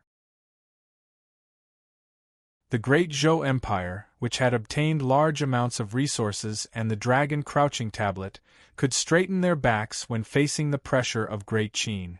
Although they had to pay Liangpan's debts in the war between the two worlds, the new emperor of Great Zhou, Liang Qian, king of Yuyun, Liang Jingqing, and the others could control the negotiations and compensation within a normal range. This also stopped the northern militant imperial court from acting rashly. However, at this moment, a piece of news caused waves in the Divine Land, and all the factions couldn't help but pay attention to it. This was especially so for the Great Zhou Empire, the Great Qin Empire, and the northern militant imperial court. This news was that the descendants of the ancient emperors, who had lived in the ancient world of longevity for many years, had officially discussed with Xianmen Tianzong, intending to return to the Great Thousand Worlds. Compared to Yudu's return to the Great Thousand Worlds, the movements caused by the ancient emperors were much smaller, and the nature was also completely different. However, many factions in the human cultivation world of the Divine Land were still shocked. The sects were still fine, as they only needed to pay close attention to the developments. However, the Great Zhou, Great Qin, and the Northern Militant were completely different. To them, who had completely integrated the mortal world and the cultivation world, the bloodline of the ancient emperors held great significance. This was the legacy of the ancient human emperors. Just like them, they were a faction that had completely integrated the mortal world and the cultivation world. When the ancient emperors returned to the Great Thousand Worlds, they would most likely have demands for territory. The Great Zhou Empire and the Great Qin Empire were especially vigilant. What they were vigilant about was their qi of the dragon vein. The Qi of all beings was an extremely important existence to achieve the path of the human emperor. However, what made the Great Zhou, Great Qin, and the northern militant feel awkward was that the people who would decide whether the ancient emperors could return to the Great Thousand Worlds or not weren't them. Along with the news of the ancient race returning to the Great Thousand Worlds, there was another matter that caused the sealed Taishu Temple and Mount Shu Sword sect to turn their attention to the ancient world of longevity. During the later stages of the war between the two worlds, the king of the underworld was heavily injured by Lin Feng's sword and fled in a sorry state. At that time, Liang Pan and Gu Jun, who were present at the scene, chased after him. Although the king of the underworld managed to escape in the end, his creation treasure, the Book of Life and Death, was damaged once again. Other than Liang Pan obtaining a few pages, Gu Jun also had a harvest. With this harvest, the inheritance of the ancient emperors, the longevity lotus throne, which had never been able to successfully ascend to the creation realm, was finally completed. On that day, the ancient world of longevity shone brightly. White lotuses covered the entire world and even passed through the domain passage to the Great Thousand Worlds, turning into rays of white light that descended on the southern wasteland of the Divine Land. The desolate and chaotic southern wasteland was illuminated like a worry-free hometown, a land of eternal life. However, the Great Qin Empire suffered heavy losses in the war between the two worlds and lost the immortal Dragon City. The Great Zhou Empire's situation wasn't optimistic either. Liang Pan and Zhu Hongwu were executed. The Grand Imperial Palace and the Great Wheel of Heavens were all seized. Although the northern militant royal court's strength soared and could finally stand side by side with the greatly weakened Great Zhou and Great Qin, it was obvious that their foundation was still lacking. Even when the longevity lotus throne had yet to complete its creation, the Great Zhou, Great Qin, and northern militant could only defend against Gu Jun and the longevity lotus throne at the beginning of their tribulations. If they left their own foundations, the three forces would not be a match for the ancient emperor's bloodline even if they worked together. Now that the longevity lotus throne had successfully ascended to the creation realm, the Great Zhou, Great Qin, and northern militant were under great pressure even if they were to defend passively. If Gu Jun reached the degenerate realm one day, and the three of them didn't make great progress, it would be difficult for them to even defend. Now that the Taishu Temple and Shu Mountain were sealed, the only one who could decide whether the ancient emperors could return to the divine continent was Xianmen Tianzong. But what troubled Shi Zongtong, Liang Qian, and northern militant First Chanyu was that the relationship between the ancient emperors and Xianmen Tianzong was not estranged. If one were to say that the bloodline of the ancient emperor had not made a final decision before the War of the Two Realms, then during the War of the Two Realms, accepting Lin Feng's arrangements and rushing to the aid of West Hill City as well as attacking the Emperor of the Netherworld, had already displayed their inclinations. Now that the ancient emperors wanted to return to the divine continent, they first discussed it with Xianmen Tianzong, and their attitude was already very clear. Thinking about the relationship between Xiao Yan and Xiao Zhener, Shi Zongtong and the others could only smile bitterly. Xianmen Tianzong didn't need to suppress the Great Zhou, Great Qin, and northern militant. As long as they didn't help either side, the ancient emperor's return to the vast thousand worlds was a matter that was set in stone. And with Lin Feng and Xianmen Tianzong's usual style, as long as the ancient emperors didn't cause any indignation, they wouldn't forcefully interfere in similar situations. Normal competition depended on one's ability. Everyone had their own plans, and it depended on who was more capable. However, the exact news soon came, which shocked Shi Zongtong, Liang Qian, and the others. The new ancient emperor, Gu Jun, had chosen the southern wilderness for the ancient emperors to return to the divine land of the vast thousand worlds. The southern wilderness had a domain passage that led to the vast thousand worlds and was often invaded by the demon race. It was a land of hundreds of battles, and the environment had always been harsh and the population was small. Whether it was the Great Qin or the Great Zhou, they didn't care much about this land. They were more interested in some of the unique resources produced here. Otherwise, it would be a complete burden. In these years, the most influential force in the southern wilderness was the reincarnation sect. However, the reincarnation sect had been shrinking in recent years. Other than a limited area, they also left the southern wilderness alone. Such a large piece of land was almost ungoverned. Although the ancient emperors had chosen this place to occupy some resources, the native population was limited, and the environment was very harsh. Of course, after the ancient emperors gained a foothold, as long as they were powerful enough, and as long as Xianmen Tianzong and Taishu Temple didn't interfere, they naturally had the possibility of expanding. But for now, Gu Jun was showing his attitude by taking the initiative to choose such an unclaimed land.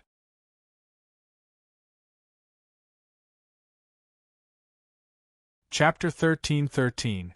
In the Kunlun mountain range, in the void above the Yunfeng Mirror Lake, Mount Yujing stood silently. In the great hall of all heavens on the mountain, Lin Feng sat on the main seat and looked at the middle-aged man on the guest seat. "Have you decided?" The man was handsome and had a graceful bearing. He was middle-aged and had a different kind of charm.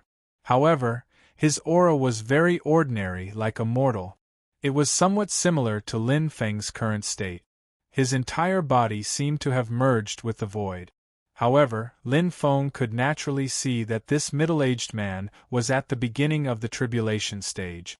His Dao techniques and abilities were all unique and outstanding. This person was the descendant of the ancient emperor, the current ancient emperor Gu Jun. In terms of his own magical powers and abilities, he was the strongest person in the human cultivation world in the Divine Land, outside of the Xianmen Gate. After the Longevity Lotus Throne finally crossed the final barrier and achieved creation, Gu Jun and the Gu family could already sweep away the current alliance of the Great Zhou, Great Qin, and Northern militant families. However, whether it was the ancient bloodline, the Qin dynasty, the Northern militant royal court, or the Great Zhou dynasty after Liang Qian ascended to the throne, they were all on good terms with Xianmen Tianzong. Lin Feng and Xianmen Tianzong would not interfere with their competition and schemes, but these forces would more or less take into account the existence of Xianmen Tianzong. Gu Jun had clearly thought about it carefully. Under the current situation, it was obviously not the right time for the human emperor to rule the world again. However, the time for the ancient bloodline to return to the Divine Land was also ripe. Returning to the boundless world of the Divine Land, controlling more living beings and people, and gathering more dragon chi of all living beings was of great significance to the ancient emperor. For them, as well as forces like the Great Zhou dynasty, the Great Qin dynasty, and the Northern militant royal court, the power of all living beings and dragon chi were not illusory words about the fate of the country, but real power and strength. The Dao techniques they cultivated, more or less, would have a promoting effect when unifying the dragon chi of all living beings. Regardless of whether it was Stonefeather or Liang Pan, they were both rare cultivation geniuses. But even then, their cultivation speeds actually surpassed most people, and this was aided by the imperial mandate and the convergence of the dragon vein. The new Great Zhou Emperor, Liang Qian, who had just ascended to the throne, instantly broke through the shackles of the past and broke through from the middle stage of Yuanying to the late stage of Yuanying. Moreover, the Yuanying stage continued to grow rapidly and the primordial spirit was in sight. Great Qin's new emperor, Shi Zongtang, had long since reached the returning to void realm and fusing Dao. His cultivation was quite high, so he did not seem to have changed much. If not for the critical situation at that time, Shi Chongyun would have been able to obtain a great deal of help in a short period of time after he ascended to the throne, greatly reducing the difficulty of breaking through to the primordial divinity. The Northern militant royal court didn't have much experience in this area, so their help was relatively limited. At the same time, they weren't good at gathering dragon vein qi, but it wasn't completely useless. This kind of cultivation method was not a shortcut. Under normal circumstances, it would not cause an unstable foundation. However, if the monarch were to abdicate, then the rapid improvement that the dragon vein qi and the force of living beings had brought might turn into a disadvantage instead, making it extremely difficult for them to improve in the future, thus cutting off their path of improvement. What's more, their cultivation might even regress. Liang Pan fled to Yingxi and even took away all the mortals in Tianjing City. In addition to leaving some foundation for himself to make a comeback, the more important reason was actually this. This was related to his grand imperial palace. Even without the grand array of Tianjing City, he could continuously draw the power of living beings and the qi of the dragon vein without spending time and energy to set it up again. The southern wilderness was vast but sparsely populated. The territory was actually quite vast towards the south. However, because it was connected to Tianhuang continent and the netherworld sea would crack from time to time, the geographical environment was harsh. Many places were desolate and uninhabited. If Gu Jun wanted to gather the dragon vein qi here, his gains would be very limited. A large number of natives in the ancient longevity world would most likely migrate back to the Great Thousand World with the bloodline of the ancient emperor. However, to turn the southern wilderness into a fertile land that was suitable for living and reproduction was not something that could be done overnight. However, with the war between the two worlds, the situation in the southern wilderness had changed because of the obvious victory of the human cultivation world. In the past, they were in confrontation with the Tianhuang continent, but now, the vital areas of the Tianhuang continent near this realm passage were mostly occupied by human cultivators, while the demon race retreated. Now, the southern wilderness of the Divine Land was not peaceful, but the threat from the demon race had at least dropped to an extremely low level. Although there were other factors that caused the environment to be harsh, it was undoubtedly a great improvement compared to before the war between the two worlds. The northern militant royal court was too far away. Even if they had ideas, it would be difficult to carry them out. After Liang Pan and Zhu Hongwu were killed, the great Qin dynasty gradually began to have ideas about the southern wilderness. Although the great Zhou dynasty was also deeply hurt, they also had a new view of the southern wilderness. Although the reincarnation sect was not as strong as before, they had the geographical advantage, and had operated in the southern wilderness for many years. They also began to have ideas of expanding. However, facing the arrival of the ancient race, the three sects could not resist. The southern wilderness had been ungoverned for many years. Basically, the populated areas were governed by cities. They were superior to the Great Qin, the Great Zhou, and the Reincarnation sect, but they were very independent. Although the ancient emperor's bloodline had just arrived, they were much more powerful than the current Great Qin, Great Zhou, and Reincarnation sect. The legends of the ancient human emperor were still being passed down to this day. With Gu Jun and the others' means, it would not be difficult for them to take over these cities. Xianmen Tianzong, Taishu Temple, and Mount Shu Sword Sect did not interfere, so Shi Zongtang, Liang Qian, and the others could only accept it. This was much better than starting a fight on the territory that they truly controlled.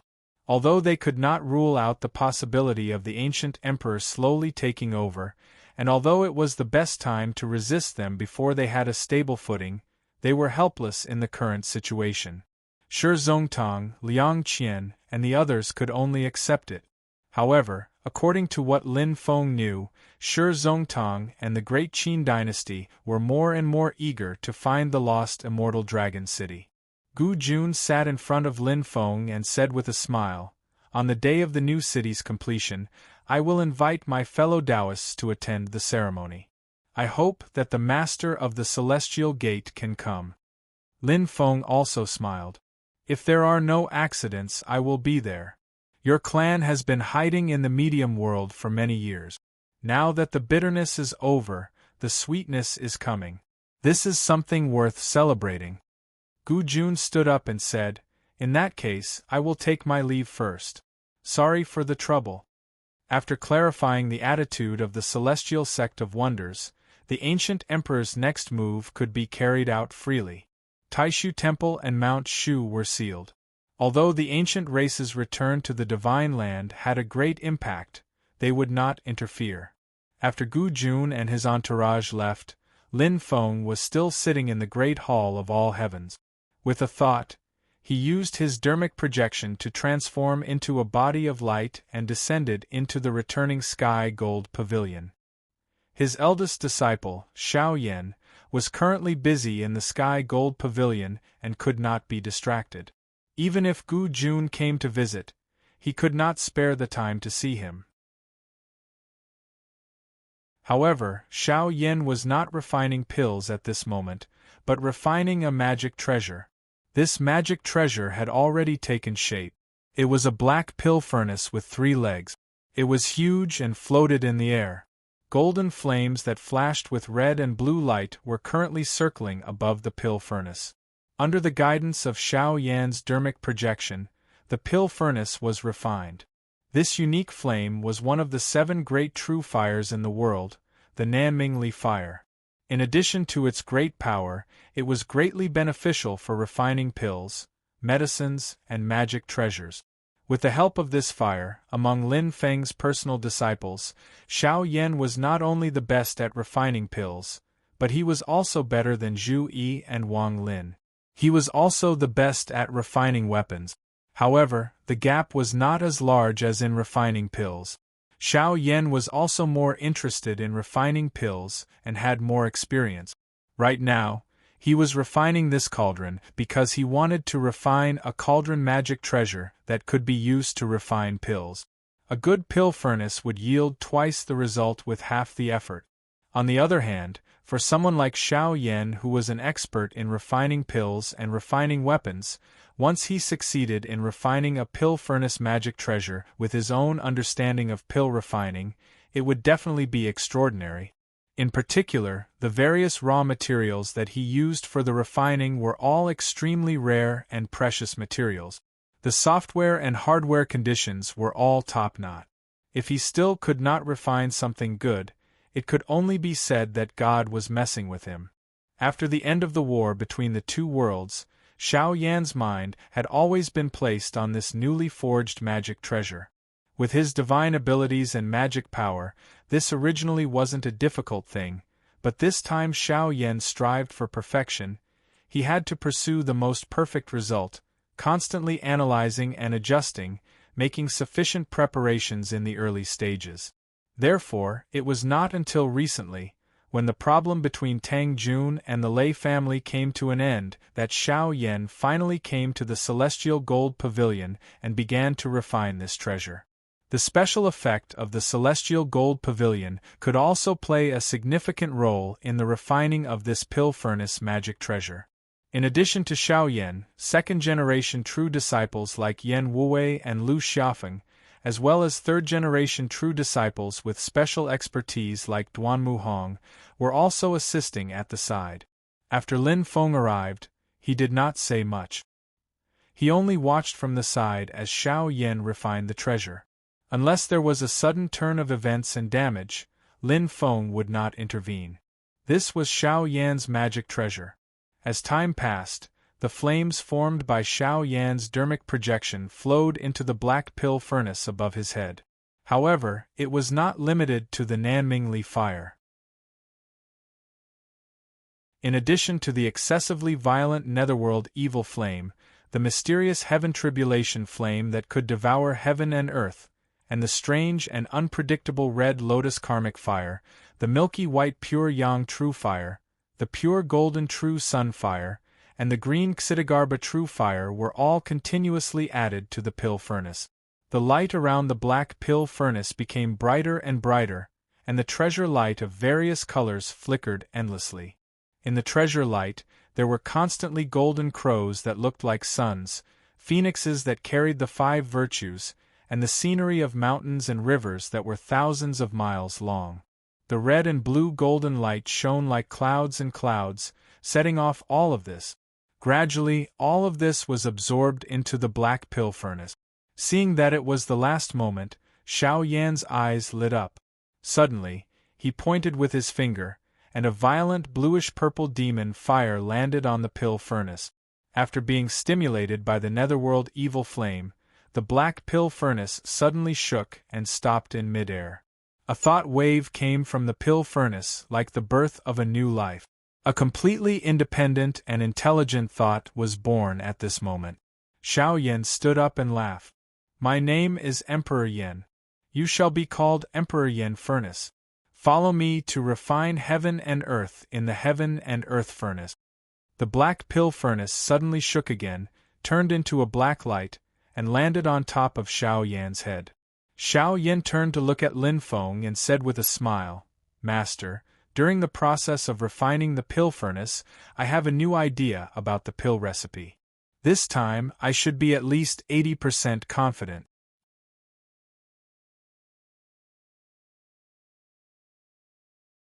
Chapter 13-14. Although the Emperor Yen Cauldron was only a spirit-nurturing grade magic treasure, the mysterious principles within it were already quite extraordinary. Lin Feng and Xiao Yan had both come into contact with the Flaming Sky Divine Cauldron that was seized from the East Heaven Gate and later transferred to the Northern Militant Royal Court. Although the Flaming Sky Divine Cauldron was reforged by the East Heaven Gate, it was still a rare magic treasure for alchemy.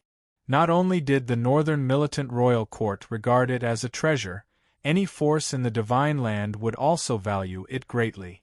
Since they were both spirit-nurturing grade magic treasures, both Lin Feng and Xiao Yan were sure that the new Emperor Yen Cauldron in front of them had already surpassed the Flaming Sky Divine Cauldron. So far, the strongest magic treasure for alchemy in the human cultivation world was naturally the creation magic treasure refined by Xia Huang, Ding of Shenzhou. Outside of Ding of Shenzhou, there was the Sun-Moon Divine Cauldron of the Taishu Temple, the Flaming Sky Divine Cauldron of the Ancient Heavenly Gate, the Desolate Immortal Cauldron of the Ancient Emperor, the Heaven and Earth Cauldron of the Primitive Demon Cult, the Origin Chi Cauldron of the Ancient Chong Emperor, and the Bodhi Cauldron of the Great Lane Temple. Most of the top forces in the history of human cultivators had such magical equipment as their foundation, which had played a vital role in their rise to power.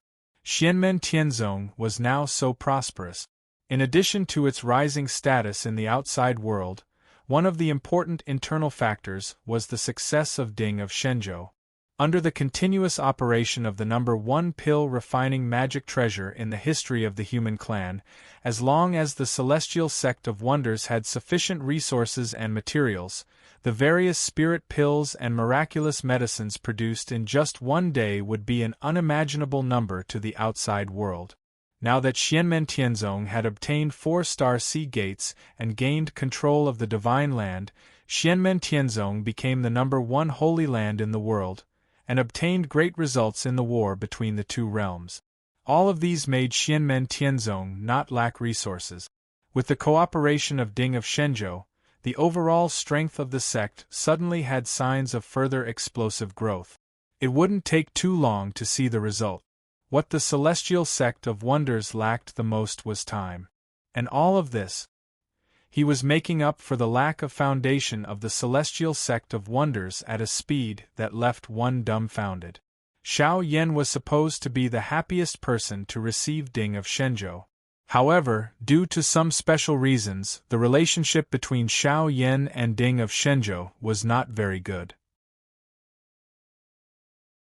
In fact, after the incident at the Nether Sea, where Xia Huang's phantasm soul was completely destroyed, the relationship between Xiao Yan and Ding of Shenzhou had gradually eased.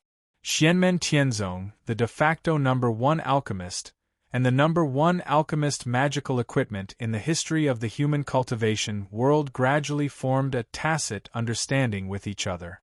Xiao Yan's attainments in the Tao of alchemy were also gradually improving as they complemented each other with Ding of Shenzhou. The ancient world of immortals and Taishu temples Lord Qing Ning and the ancient races Lord Spiritual Awareness Gu Yuan had a gamble at the elixir gathering. They had obtained 4 top-grade spirit pills from Taishu Temple's collection, as well as the desolate spirit spring of the ancient world of immortals. The pill recipes for the 4 top-grade spirit pills, including the golden elixir of the divine Advent Great Tao, had already been deduced through the heavenly gold pavilion. Xiao Yan had benefited greatly from studying these top-grade pill recipes. He gradually began to integrate his understanding of the Tao of alchemy and bring forth new ideas. A brand new pill recipe that belonged to Xiao Yan, one that had never appeared in the great heaven primal world before, gradually took shape in Xiao Yan's mind. It integrated various principles of heaven and earth, constantly perfecting itself. Xiao Yan had created his own pill recipe before, but its level was relatively low. This time, it would be a brand new spirit pill that was not inferior to the 33 Heavens Fortune Immortal Pill, the 10 Saints Golden Elixir, and the Golden Elixir of the Divine Advent Great Tao. Now that he had gradually reached a tacit understanding with Ding of Shenzhou, Xiao Yan's need for the Emperor Yen Cauldron was not that urgent. But on one hand, it was to leave behind the inheritance of his own Fun Tianya bloodline, so that it would be convenient for Tang Jun, Duan Muhong, and the others who were gradually growing up to refine pills. The furnace of the outer sky was still useful for Duan Muhong and the others, but Tang Jun, who was already in the middle stage of yuanying, had gradually felt the same as Xiao Yan in the past. He felt that the furnace of the outer sky could not keep up with his own growth speed. Secondly, Xiao Yan used his own alchemy skills to assist in the sacrificial refining of the Emperor Yen Cauldron. At the same time, he would also receive feedback and promote his own understanding of the Tao of alchemy. Now, he only felt that his heart was extremely clear and bright. There were many things that had accumulated in his heart, melted into a furnace, and suddenly erupted. Seeing this, Lin Feng smiled. "Bring your Emperor Yen Cauldron, let's go to Ding of Shenzhou together." Even if he already had a draft in his heart, and had a lot of speculation before, but to really derive a complete new pill formula, he still needed to continue to practice. In this process, just the raw materials consumed would be a huge number. In history, there were countless top elixirs and medicines. Chong Huang created the 10 Saints Golden Elixir, Yen Xing he created the Supreme Treasure Wisdom Pill, the ancient Heavenly Gate Elder Ling Qiongdao Venerable created the Life Replacement Heavenly Pill, Xia Huang created the Boundless Divine Pill, and one of the 10 great disciples of Buddha, Shariputra created the Bodhi Treasure Pill, and so on. These top-notch spirit pills were also the sparks of inspiration that burst out after the alchemists' attainments in alchemy and their own understanding of the great Tao of heaven and earth had both reached a relatively high level. Finally, after countless experiments and the consumption of a large amount of resources, they were finally gradually established. However, the commotion that Xiao Yan made this time was really a little big. Lin Feng sat on the branch of the mysterious heaven treasure tree, mainly focusing on cultivating his own Tao, but he also split some attention to Ding of Shenzhou to pay attention to Xiao Yan's progress. Lin Feng, who was originally in an extremely relaxed mood, suddenly widened his eyes. "Brat, you're taking a risk again." In the next moment, Ding of Shenzhou suddenly shook. Lin Feng looked at his eldest disciple with anger and amusement. At this moment, Xiao Yan himself had manifested the essence soul incarnation of the Taiji diagram. The entire Taiji diagram was in tatters, as if it had been torn apart. It was obviously seriously injured. Fortunately, at this moment, he had already comprehended the profoundness of Tao birth and Tao destruction. The essence soul Taiji diagram quickly returned to normal, and then turned back into a human form, but his face was a little pale. Xiao Yan smiled sheepishly. "It was a little risky. That move just now was only a little bit away from the cauldron exploding. Although the treasure of alchemy was Ding of Shenzhou, even if the cauldron really exploded, It would only damage the materials and hurt Xiao Yan himself. The cauldron would not be damaged, but if that really happened, it would still be a disaster. Especially for Xiao Yan himself, it would be a heavy blow. His understanding of the profoundness of alchemy had suddenly fallen to rock bottom when his heart was at its peak. However, although it was risky, Xiao Yan still succeeded. He smiled and moved in front of Lin Feng. His palm swiped in the void, turning into a light screen. On the light screen, Dharma and logos intertwined, forming a complete alchemy recipe. All these years, Lin Feng had not neglected his alchemy skills. His understanding of alchemy was also better than most people in the world, reaching a considerable height. Therefore, he had no difficulty reading Xiao Yan's alchemy recipe. Oh, not bad, not bad. After carefully looking at it for a moment, Lin Feng nodded.